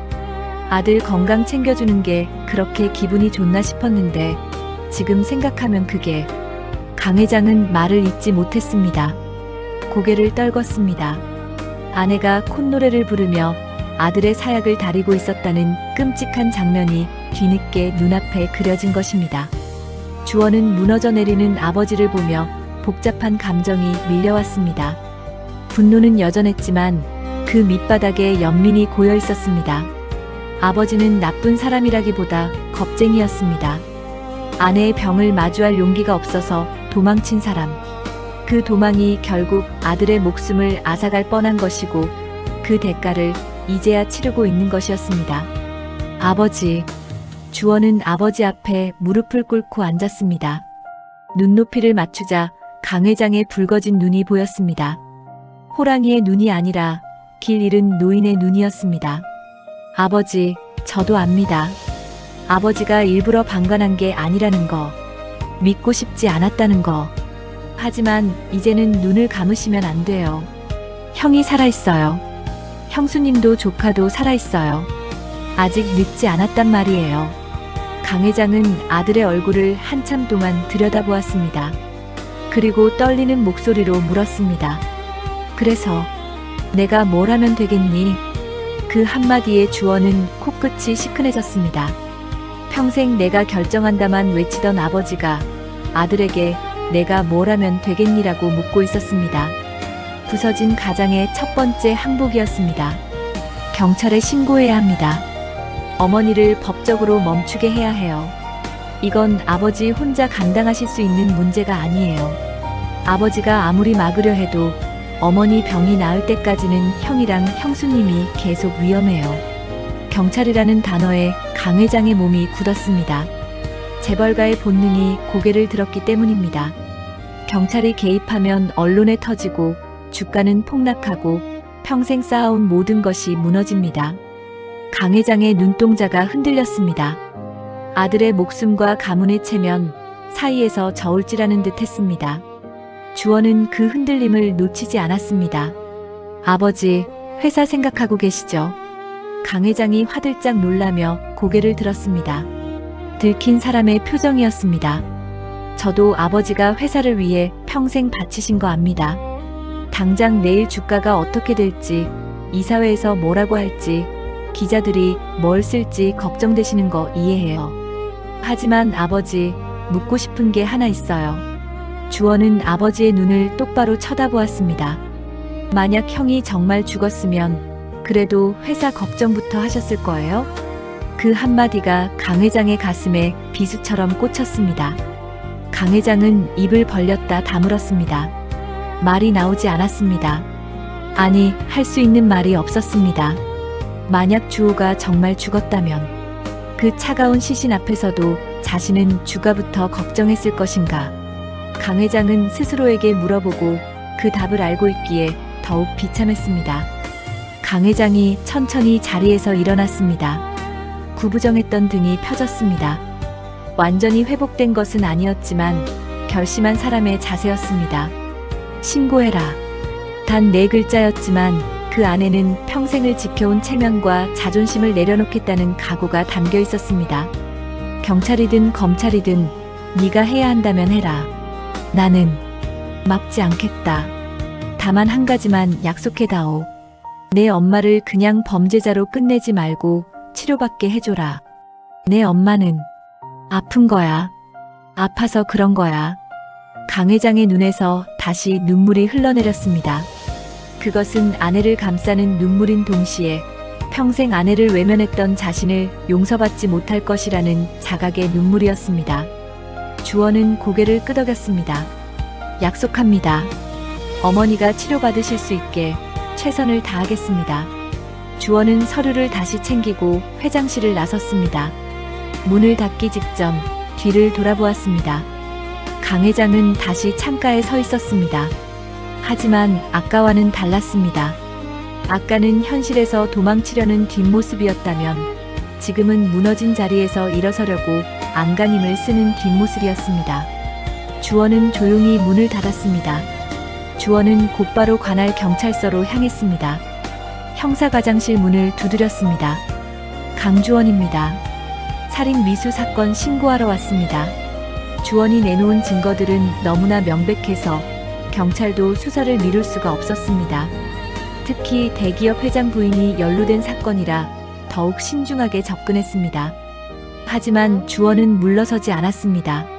철저하게 수사해 주세요. 누가 압력을 넣든 상관없이 진실만 밝혀주세요. 경찰은 즉시 수사팀을 꾸렸습니다. 그리고 그날 오후 윤 여사의 서재와 문제의 한약방에 대한 압수수색 영장이 발부되었습니다. 사이렌 소리가 요란하게 울리며 경찰차들이 평창동 저택으로 들이닥쳤습니다. 윤 여사는 당황하여 거실로 나왔습니다. 이게 무슨 짓들이야. 내가 누군 줄 알아? 하지만 경찰들은 아랑곳하지 않고 서재로 밀고 들어갔습니다. 서재 책장 뒤에 숨겨진 비밀 금고가 열렸습니다. 그 안에서는 윤 여사가 직접 메모해둔 독극물 제조법, 한약방 노인과의 거래 내역이 적힌 수첩, 그리고 미처 처분하지 못한 남은 초호 농축액병이 쏟아져 나왔습니다. 특히 농축액병에는 주호용, 연수용이라는 라벨까지 붙어 있어 그 잔혹함을 더했습니다. 이것은 부인할 수 없는 결정적인 물증이었습니다. 동시에 한약방에서도 압수수색이 진행되었습니다. 이미 주원에게 약점을 잡힌 노인은 경찰이 들이닥치자마자 모든 것을 술술 불었습니다. 다 윤 여사님이 시킨 겁니다. 저는 돈만 받고 약을 지어드렸을 뿐이에요. 독인 줄 알았지만 거절할 수가 없었습니다. 노인은 수갑을 차고 연행되었습니다. 그의 진술은 녹음되어 증거로 채택되었습니다. 하지만 윤 여사는 끝까지 혐의를 부인했습니다. 경찰서 조사실에 앉아서도 고개를 꼿꼿이 들고 큰 소리를 쳤습니다. 난 모르는 일이에요. 그 노인네가 혼자 꾸민 짓이지 난 시킨 적 없어요. 우리 며느리 몸보신 시켜주려고 보약 지어오라고 심부름 시킨 게 죄예요? 윤 여사는 뻔뻔하게 거짓말을 늘어놓았습니다. 자신은 며느리를 위해 비싼 돈을 들여 약을 지어줬을 뿐인데 한약방 주인이 돈을 노리고 불량 약재를 쓴 것 같다며 오히려 피해자 행세를 했습니다. 심지어 압수된 장부와 녹음 파일에 대해서도 조작된 거다. 음성 변조한 거다라며 막무가내로 우겼습니다. 최고급 로펌의 변호사까지 대동하여 묵비권을 행사하며 버티기 작전에 들어갔습니다. 경찰도 혀를 내두를 정도의 뻔뻔함이었습니다. 한편 강 회장은 이번에는 달랐습니다. 경찰서장에게 전화를 걸되 압력을 넣기 위해서가 아니었습니다. 제 아내가 아픈 사람입니다. 수사에 협조하겠으니 치료도 함께 받을 수 있게 해주십시오. 그것이 강 회장이 할 수 있는 전부였습니다. 실패한 남편으로서 그나마 마지막으로 붙잡은 한 가닥 양심이었습니다. 하지만 이미 언론에 냄새가 퍼지기 시작하고 있었습니다. 주원이 일부러 기자들에게 제보를 흘렸기 때문입니다. 재벌가 사모님의 며느리 독살 시도 의혹, 친아들까지 노렸나 같은 자극적인 기사들이 인터넷을 도배하기 시작했습니다.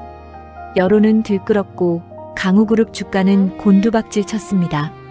주원은 유치장에 갇힌 유여사를 면회했습니다. 철창 너머로 보이는 어머니의 얼굴은 수척했지만 눈빛만은 여전히 도끼를 품고 있었습니다. 주원아, 네가 어떻게 어미한테 이럴 수 있니? 내 형이랑 짜고 나를 모함하는 거냐? 유여사는 주원을 보자마자 원망을 쏟아냈습니다. 주원은 차갑게 대꾸했습니다. 어머니, 그만하세요. 증거가 다 나왔어요. 한약방 주인도 자백했고요. 이제라도 인정하고 형이랑 형수님한테 사과하세요. 사과? 내가 뭘 잘못했어? 난 우리 집안을 지키려고 한 거야. 더러운 피가 섞이는 걸 막으려고 했다고. 윤여사는 여전히 자신의 망상 속에 갇혀 있었습니다. 그녀에게는 며느리와 손주가 제거해야 할 오물에 불과했던 것입니다. 주원은 고개를 저었습니다. 말이 통하지 않았습니다. 어머니는 병이 깊어도 너무 깊었습니다. 어머니, 그 더러운 피 타령 좀 그만하세요. 형은 어머니 아들이에요. 유전자 검사라도 해드릴까요? 필요 없다. 내 눈은 못 속여. 그놈은 내 아비가 밖에서 데려온 자식이야. 너도 속고 있는 거야. 윤여사는 악을 쓰며 철창을 흔들었습니다. 주원은 씁쓸한 표정으로 돌아섰습니다. 어머니를 설득하는 건 불가능해 보였습니다. 결국 법의 심판을 받게 하는 것만이 유일한 방법이었습니다. 그리고 결정적으로 형 주호가 직접 증언대에 서야 했습니다. 식물인간인 줄 알았던 아들이 멀쩡히 살아서 어머니의 범행을 고발하는 순간이야말로 윤여사를 무너뜨릴 수 있는 마지막 한 방이었으니까요. 주원은 병원으로 돌아왔습니다.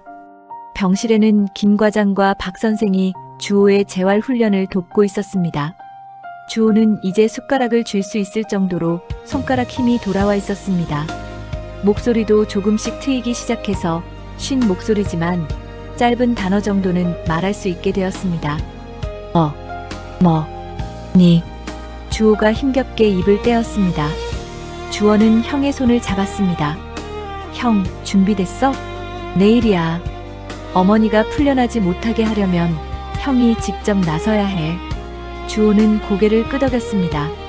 그의 눈빛은 그 어느 때보다 강렬하게 빛나고 있었습니다. 자신을 죽이려 했던 어머니, 하지만 한때는 자신을 낳아준 어머니. 그 복잡한 감정을 뒤로하고 주호는 가족을 지키기 위해 일어서야 했습니다. 경찰이 윤여사를 압수수색하고 한약방 노인을 체포했지만 윤여사는 여전히 철옹성이었습니다. 대한민국 최고의 로펌 변호사들을 대동하고 뻔뻔하게 혐의를 부인하며 버티고 있었죠.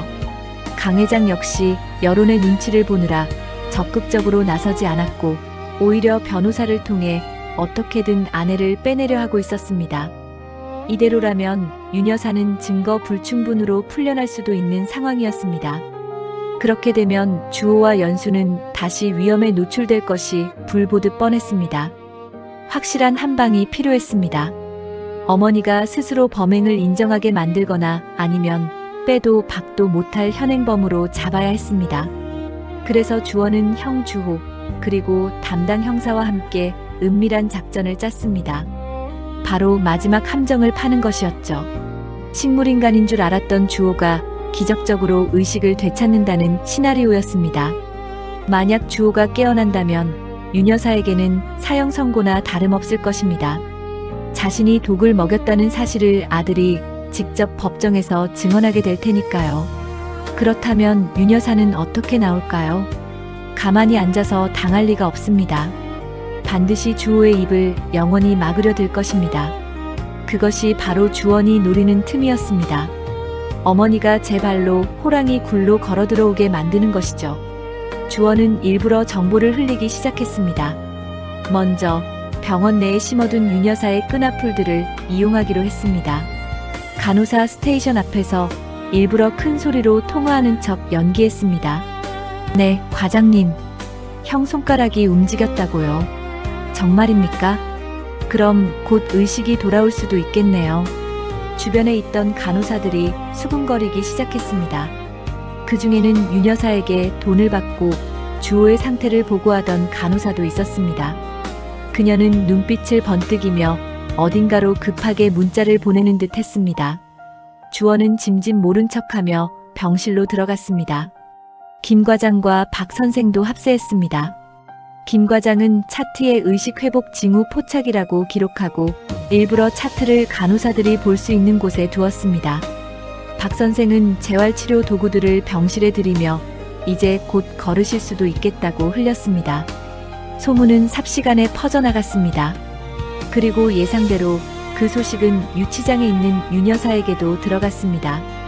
변호사를 통해 전해들은 윤 여사의 반응은 격렬했습니다. 뭐라고요? 주호가 깨어나요. 말도 안 돼. 그 독을 얼마나 먹었는데. 아니, 그럴 리가 없어. 윤 여사는 안절부절 못하며 손톱을 물어뜯었습니다. 아들이 깨어나면 모든 게 끝장이었습니다.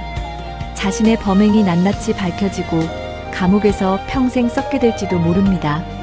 무엇보다 더러운 피를 제거하려던 자신의 거룩한 계획이 실패로 돌아간다는 사실을 견딜 수가 없었습니다. 윤 여사의 눈빛이 광기로 번들거렸습니다. 내가 직접 확인해야겠어. 그리고 만약 정말 깨어난 거라면 내가 마무리해야지. 윤 여사는 갑자기 가슴을 부여잡고 쓰러지는 척 연기를 시작했습니다. 아이고, 심장이야. 나 죽네. 숨을 못 쉬겠어. 그녀는 지병인 심장병을 핑계로 대학병원 입원을 요구했고 거액을 쓴 변호인단의 활약으로 구속 집행정지 허가를 받아냈습니다. 비록 병원에 감금되는 조건이었지만 병원 밖으로 나오는 데는 성공한 셈이었습니다. 주원은 윤 여사가 병보석으로 풀려났다는 소식을 듣고 회심의 미소를 지었습니다. 미끼를 물었습니다. 주원은 경찰에게 협조를 요청했습니다. 어머니가 오늘 밤 병실로 올 겁니다. 잠복해주세요. 현장에서 잡아야 합니다. 담당 형사는 반신반의했지만 주원의 확신에 찬 태도에 병력을 배치하기로 했습니다. 병실 안에는 초소형 카메라와 녹음기가 설치되었고 주호의 침대 밑과 커튼 뒤에는 사복 형사들이 숨을 죽이고 기다렸습니다. 복도와 비상구에도 형사들이 배치되었습니다. 모든 준비는 완벽했습니다. 밤이 깊었습니다. 병원 복도는 적막감에 휩싸여 있었습니다. 주호는 침대에 누워 가쁜 숨을 몰아쉬고 있었습니다. 연기 때문만이 아니었습니다. 어머니가 정말로 자신을 죽이러 올지도 모른다는 공포감 때문이었습니다. 하지만 주호는 마음을 다잡았습니다. 연수와 아이를 지켜야 해. 내가 여기서 무너지면 안 돼. 주호는 주원이 쥐어준 비상벨 버튼을 꽉 움켜쥐었습니다. 만약의 사태에 대비한 것이었죠. 주원은 옆방 보호자 대기실에서 모니터로 병실 상황을 지켜보고 있었습니다. 형사의 무전기에서 치직거리는 소리가 들려왔습니다. 용의자 접근 중. 지하 주차장에 검은색 세단 도착. 여성 1명 내렸음. 윤 여사 확인됨. 주원의 손에 땀이 배었습니다. 드디어 왔습니다. 윤 여사는 환자복 위에 코트를 걸쳐 입고 몰래 병원을 빠져나와 주호가 있는 병원으로 온 것이었습니다. 그녀의 가방 속에는 차마 입에 담지 못할 것이 들어있을 게 분명했습니다. 엘리베이터 문이 열리고 또각또각 구두 소리가 복도를 울렸습니다. 경호원들은 미리 철수시킨 상태였습니다. 윤 여사는 거침없이 주호의 병실 문을 열었습니다. 병실 안은 어두웠습니다. 산소호흡기 소리만 규칙적으로 들려왔죠. 윤 여사는 천천히 침대 쪽으로 다가갔습니다. 그녀의 그림자가 벽에 길게 드리워졌습니다. 주원은 모니터를 보며 숨을 죽였습니다. 윤 여사의 손이 가방으로 향했습니다. 지퍼를 여는 소리가 들리고 그녀가 꺼낸 것은 주사기였습니다. 투명한 액체가 가득 담긴 주사기. 아마도 칼륨 주사제일 것입니다. 혈관에 들어가는 즉시 심장을 멈추게 하여 자연사처럼 보이게 만드는 독극물이죠. 주원은 주먹을 꽉 쥐었습니다. 저것이 어머니의 본 모습이었습니다. 자식을 죽이려는 비정한 어미의 모습. 윤 여사는 주호의 얼굴을 내려다보았습니다. 주호야. 내 아들 주호야. 그녀의 목소리는 떨리고 있었습니다. 슬픔 때문일까요? 아니면 살해 때문일까요? 윤 여사는 주호의 이마를 쓰다듬었습니다. 차가운 손길이었습니다. 네가 깨어난다며. 정말이니? 엄마는 기쁘면서도 무섭구나.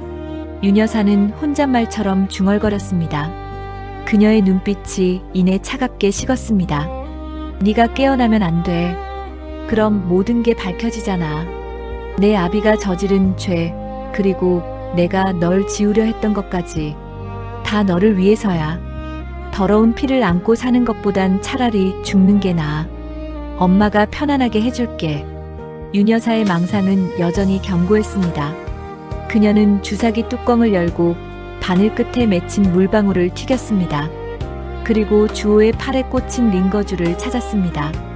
수액주입구 고무마개를 열고 주사 바늘을 꽂으려는 순간이었습니다. 주호의 눈꺼풀이 파르르 떨렸습니다. 주원은 모니터를 보며 속으로 외쳤습니다. 지금이야 형. 눈을 떠. 주호는 있는 힘을 다해 눈을 번쩍 떴습니다. 그리고 갈라지는 목소리로 하지만 또렷하게 말했습니다. 니. 윤 여사는 소스라치게 놀라 뒤로 물러났습니다. 주사기를 든 손이 부들부들 떨렸습니다. 너 깨어 있었어? 주호는 힘겹게 손을 뻗어 윤 여사의 팔목을 잡았습니다. 피나는 재활 훈련으로 되찾은 미약한 악력이었지만 윤 여사를 붙잡기에는 충분했습니다. 왜 그러셨어요? 저 어머니 아들이잖아요. 주호의 눈에서 눈물이 주르륵 흘러내렸습니다. 그것은 배신감이기도 했지만 어머니를 향한 마지막 연민이기도 했습니다. 윤 여사는 주호의 눈물에 잠시 흔들리는 듯 했습니다. 하지만 이내 도끼를 품은 눈빛으로 변했습니다. 아니야. 넌 내 아들이 아니야. 넌 그년 자식이야. 이거 나 놓으란 말이야.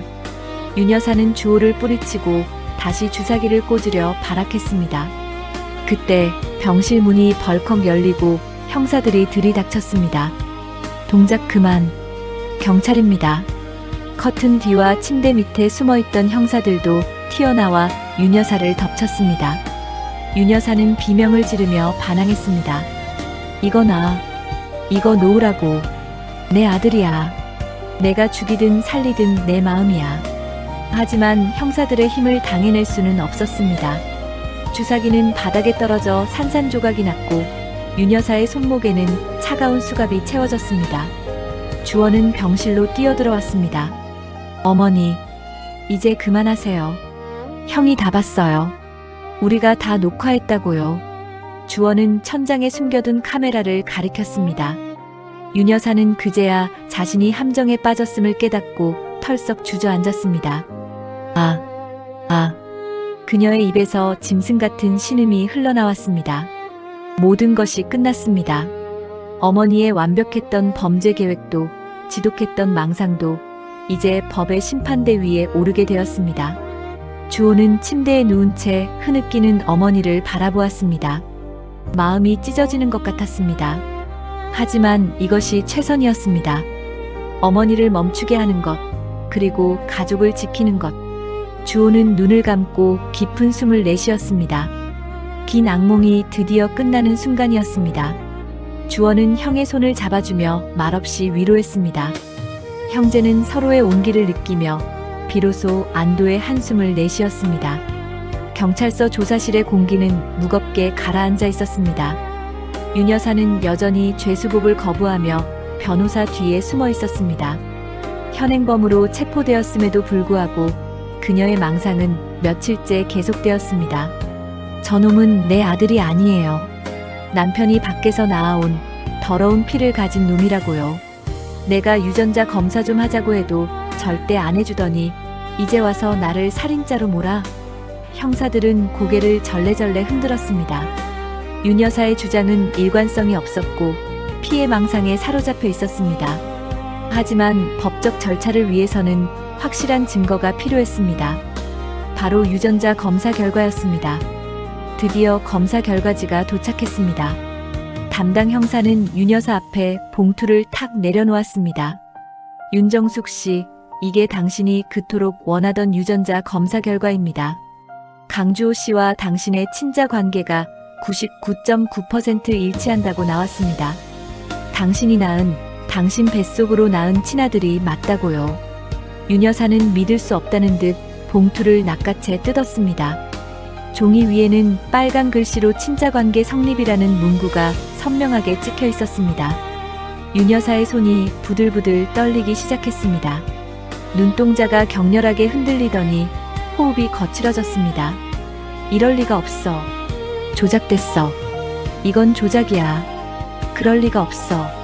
그녀는 종이를 찢어발기려 했지만 손에 힘이 들어가지 않았습니다.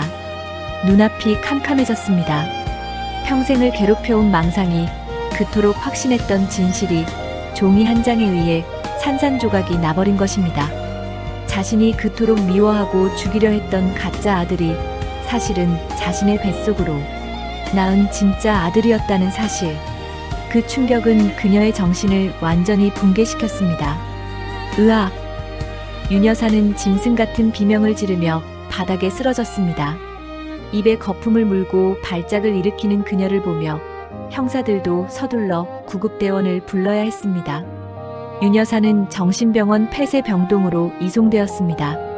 그곳에서도 그녀는 하루 종일 벽을 보고 중얼거리거나 허공을 향해 손을 뻗으며 내 아들 내놔, 내 아들 어디 갔어라고 울부짖었습니다. 스스로 만든 지옥에 갇혀버린 것입니다. 그토록 지키고 싶어 했던 순수한 혈통이라는 망상이 결국 그녀 자신을 파멸로 이끌고 말았습니다. 한편 강 회장은 아내의 체포 소식을 듣고도 회사에 나오지 않았습니다. 며칠째 집무실에 틀어박혀 술만 마시고 있었습니다. 주원이 찾아갔을 때 강 회장은 바닥에 앉아 낡은 앨범을 보고 있었습니다.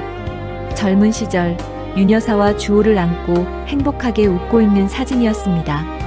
사진 속 윤 여사는 너무나 아름답고 자애로운 어머니의 모습이었습니다. 아버지, 주원이 불렀지만 강 회장은 고개를 들지 않았습니다. 그의 어깨가 작게 떨리고 있었습니다. 내가 다 망쳤다. 내 엄마가 미쳐가는 줄 알면서도 그냥 조금 쉬면 낫겠지 했어. 병원에 보내면 소문날까봐, 내 체면이 깎일까봐. 그게 결국 내 아들을 죽일 뻔했어. 강 회장의 목소리는 갈라져 있었습니다. 평소에 위험 있던 모습은 온데간데없고 죄책감에 짓눌린 늙은 아비의 모습만 남아있었습니다. 주호한테 미안해서 어쩌냐. 연수한테는 또 무슨 낯으로 보냐. 내가 죽일 놈이다. 강 회장은 앨범 위로 눈물을 뚝뚝 흘리며 자책했습니다. 회사를 위해, 가문의 명예를 위해 모든 것을 희생했다고 믿었지만 남은 것은 폐허뿐이었습니다. 아내는 미쳤고 큰아들은 죽다 살아났으며 며느리와 손주는 공포에 떨고 있었습니다. 이 모든 비극의 시작이 자신의 방관과 이기심이었다는 사실을 뼈저리게 깨달은 것입니다. 주원은 그런 아버지를 보며 씁쓸함을 감출 수 없었습니다. 하지만 지금이라도 아버지가 진실을 마주했다는 것에 안도했습니다. 아버지, 이제라도 아셨으면 됐어요. 지금이라도 바로잡으세요. 회장 자리보다 더 중요한 게 뭔지 이제는 아시잖아요. 강 회장은 떨리는 손으로 아들의 손을 잡았습니다. 그래, 다 내려놓으마. 내 엄마 죗값 다 치르게 하고 나도 평생 속죄하며 삶아. 다음 날 강 회장은 긴급 기자회견을 열었습니다. 그는 단상에 올라 깊이 고개를 숙였습니다. 저는 오늘부로 강우그룹 회장직에서 물러납니다. 제 아내의 범죄는 모두 저의 불찰입니다. 피해자인 며느리와 아들에게 평생 속죄하며 살겠습니다. 강 회장은 경영 일선에서 물러나고 재산의 상당 부분을 공익재단에 출연하겠다는 파격적인 발표를 했습니다. 세상은 떠들썩했지만 강 회장에게는 더 이상 중요하지 않았습니다.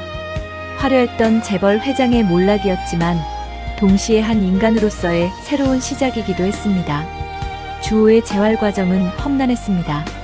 독이 빠져나간 자리에 남은 후유증은 깊었습니다. 근육은 굳어 있었고 신경은 예민해져 있었습니다. 숟가락 하나 드는 것조차 엄청난 노력이 필요했습니다. 하지만 주호는 포기하지 않았습니다. 매일 아침 물리치료실에서 비명 같은 신음소리가 흘러나왔습니다. 주호는 이를 악물고 평행봉을 잡고 일어섰습니다. 다리가 후들거리고 식은땀이 흘러내렸지만 한 발자국이라도 떼기 위해 안간힘을 썼습니다. 그 곁에는 언제나 동생 주원이 있었습니다. 형, 할 수 있어. 한 발만 더. 옳지. 주원은 형의 다리를 잡아주고 넘어지려는 형을 부축해 주었습니다. 형제는 서로의 땀 냄새를 맡으며 고통을 나누었습니다. 하지만 육체적인 고통보다 더 힘든 것은 마음의 상처였습니다. 주호는 밤마다 악몽을 꿨습니다. 어머니가 주사기를 들고 다가오는 꿈, 아내가 피를 토하며 쓰러지는 꿈. 꿈에서 깨어나면 온몸이 땀으로 젖어 있었고 공포감에 숨을 쉴 수가 없었습니다. 여보, 괜찮아요? 나 여기 있어요. 연수가 다가와 주호를 안아주었습니다. 연수 역시 시어머니에 대한 공포로 트라우마에 시달리고 있었지만 남편 앞에서는 내색하지 않으려 애썼습니다. 두 사람은 서로를 부둥켜 안고 울며 밤을 지새우곤 했습니다. 미안해. 나 때문에 당신이 그런 꼴을 당하고 내가 엄마를 막지 못해서.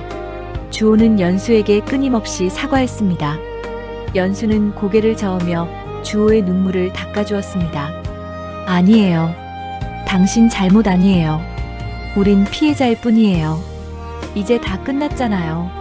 하지만 끝났다고 해서 상처가 사라지는 것은 아니었습니다. 가족이라는 이름으로 가해진 폭력은 너무나 깊은 흉터를 남겼습니다. 주호는 가끔 창밖을 멍하니 바라보며 생각에 잠겼습니다. 자신을 죽이려 했던 어머니를 용서할 수 있을까? 다시 예전처럼 평범한 가족으로 돌아갈 수 있을까? 아무리 생각해도 답은 나오지 않았습니다. 미움과 연민, 분노와 그리움이 뒤섞여 마음을 어지럽혔습니다. 강 회장은 매일같이 병원을 찾아왔지만 병실 문 앞에서 서성이다 돌아가곤 했습니다. 아들을 볼 면목이 없어서였습니다. 주원은 그런 아버지를 보며 안타까워했습니다. 아버지, 형도 아버지를 기다리고 있을 거예요. 한번 들어가 보세요. 하지만 강 회장은 고개를 저었습니다. 아니, 아직은 아니야. 내가 더 벌을 받아야 해. 강 회장은 대신 아내가 있는 정신병원으로 향했습니다. 유리창 너머로 멍하니 앉아있는 윤 여사를 하염없이 바라보았습니다. 여보, 미안해. 내가 당신을 외롭게 해서, 내가 당신 병을 모른 척해서 미안해. 강 회장은 눈물을 흘리며 사과했습니다. 그것은 아내에게 하는 사과이자 자기 자신에게 하는 참회였습니다. 무너진 가족의 초상은 처참했지만 그 폐허 위에서도 조금씩 희망의 싹은 트고 있었습니다. 주호가 처음으로 혼자 숟가락을 들어 밥을 먹던 날 연수는 펑펑 울었습니다. 주호가 지팡이를 짚고 첫걸음을 떼던 날 주원은 환호성을 질렀습니다. 비록 느리지만 그들은 서로의 손을 잡고 어둠 속을 헤쳐나가고 있었습니다. 진정한 치유는 시간이 걸리는 법이니까요. 계절은 두 번의 바퀴를 돌아 다시 봄이 찾아왔습니다. 차가웠던 바람 끝에 훈훈한 기운이 묻어나고 거리마다 벚꽃이 눈부시게 터져나오는 4월이었습니다. 평창동의 요새 같던 대저택은 매각되어 다른 주인을 맞이했고 그 판도는 전액 소아암 환자들을 위한 기금으로 기부되었습니다. 그것은 강우그룹의 몰락이 아니라 강씨 일가가 비로소 진짜 가족으로 거듭나기 위한 첫걸음이었습니다. 서울 근교의 한적한 요양원, 따스한 햇살이 내리쬐는 정원 벤치에 백발이 성성한 노부부가 앉아 있었습니다. 한때 재계를 호령하던 강 회장은 이제 넥타이 대신 편안한 니트 차림으로 사과를 깎고 있었습니다. 투박한 손놀림으로 깎은 사과 조각을 옆에 앉은 아내의 입에 넣어주었죠. 여보, 해봐요. 달아요. 아내는 멍하니 허공을 응시하다가 남편의 목소리에 천천히 입을 벌렸습니다. 윤 여사였습니다. 그녀의 눈빛에서는 예전의 도끼나 광기를 찾아볼 수 없었습니다. 대신 깊은 슬픔과 회한, 그리고 세월의 무게만이 내려앉아 있었지요. 법원의 치료 감호 처분 이후 평생 약을 복용해야 하는 수준이었지만 꾸준한 약물 치료와 상담 덕분에 망상 증상이 억제되었습니다. 하지만 망상이 거친 자리에 밀려온 것은 감당하기 힘든 죄책감이었습니다. 자신의 친아들을 죽이려 했다는 사실, 며느리와 손주를 해치려 했다는 기억이 돌아올 때마다 그녀는 제 가슴을 쥐어뜯으며 통곡했습니다. 그런 그녀를 묵묵히 받아주고 곁을 지킨 것은 남편 강회장이었습니다. 당신 탓만은 아니야. 내가 당신을 외롭게 뒀어. 내 죄가 더 커. 강회장은 그렇게 말하며 매일 아내의 손을 잡고 잤습니다. 그때 요양원 입구로 검은색 카니발 한 대가 들어왔습니다. 차 문이 열리고 지팡이를 짚은 남자가 내렸습니다. 주호였습니다. 비록 다리를 조금 절룩거렸지만 2년 전 침대에 누워 손가락 하나 까딱하지 못하던 모습과는 비교할 수 없을 정도로 건강해 보였습니다. 그 뒤를 이어 연수가 아이를 안고 내렸습니다. 품에 안긴 아이는 방실방실 웃으며 세상을 궁금해하는 2살배기 우주였습니다. 주호와 연수는 잠시 서로의 눈을 마주보며 심호흡을 했습니다. 이곳에 오기까지 참 많은 용기가 필요했었죠.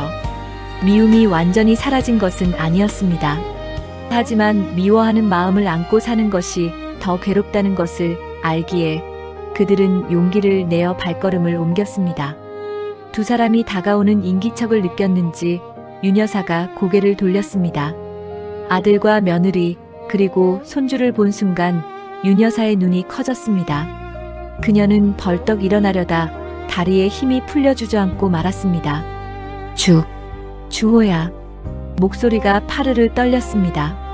강 회장도 먹먹한 표정으로 아들을 바라보았습니다. 주호는 지팡이를 옆에 기대놓고 힘겹게 무릎을 굽혀 어머니와 눈높이를 맞췄습니다. 어머니, 잘 지내셨어요?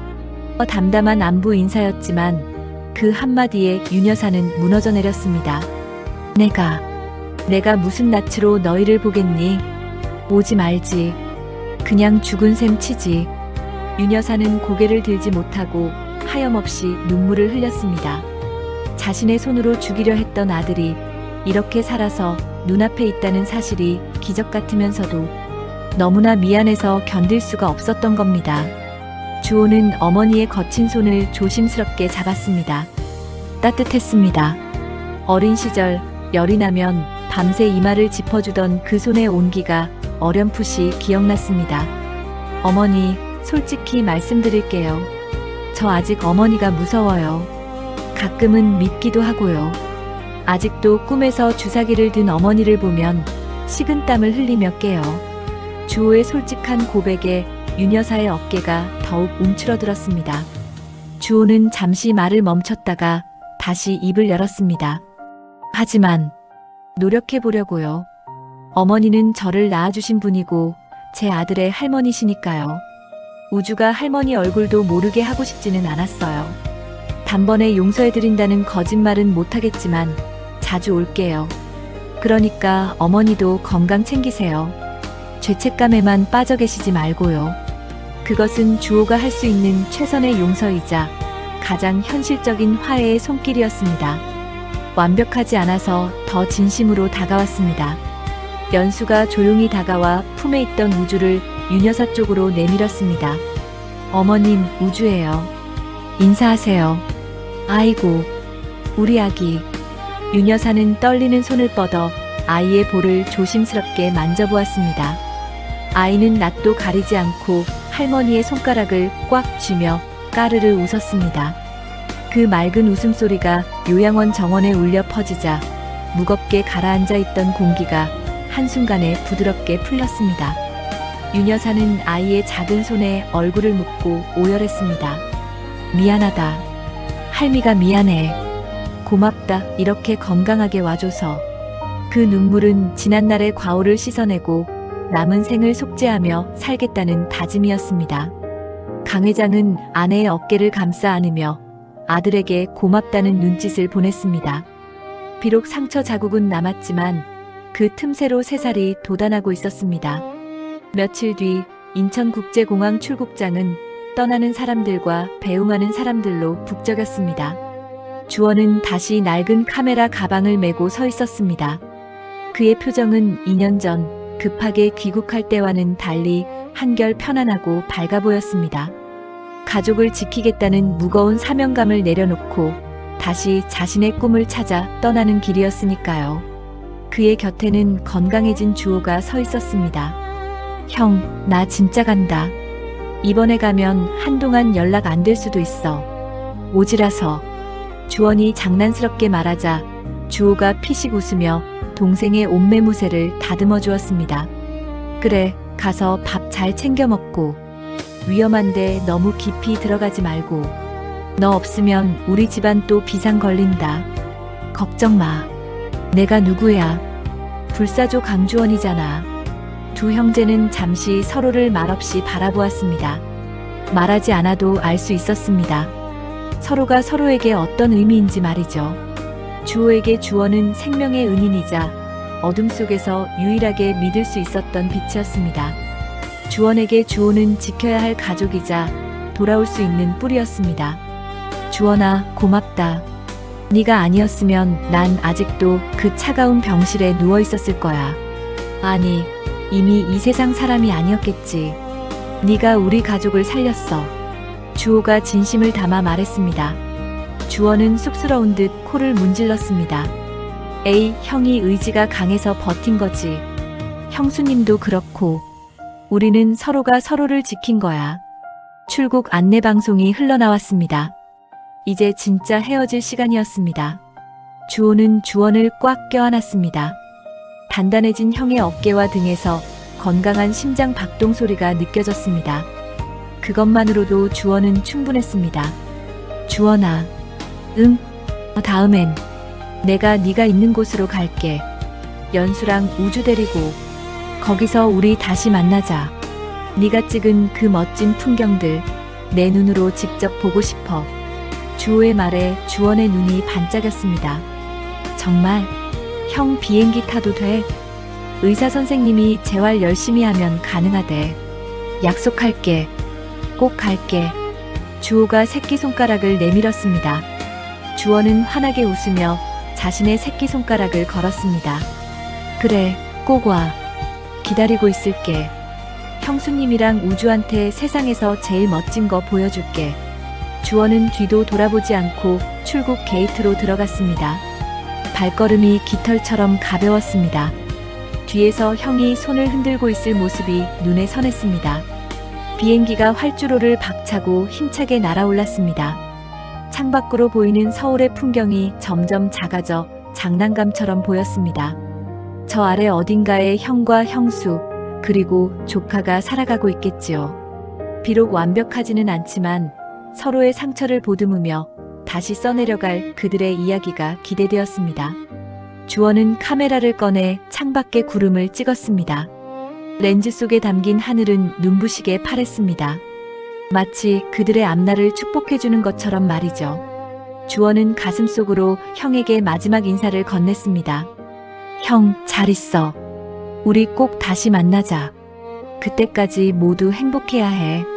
긴 여정이 끝나고 또 다른 여정이 시작되고 있었습니다. 하지만 이번에는 혼자가 아니었습니다. 언제나 그를 응원해주는 가족이, 그리고 다시 만날 따뜻한 약속이 그와 함께하고 있었으니까요. 주원의 입가에 편안한 미소가 번졌습니다.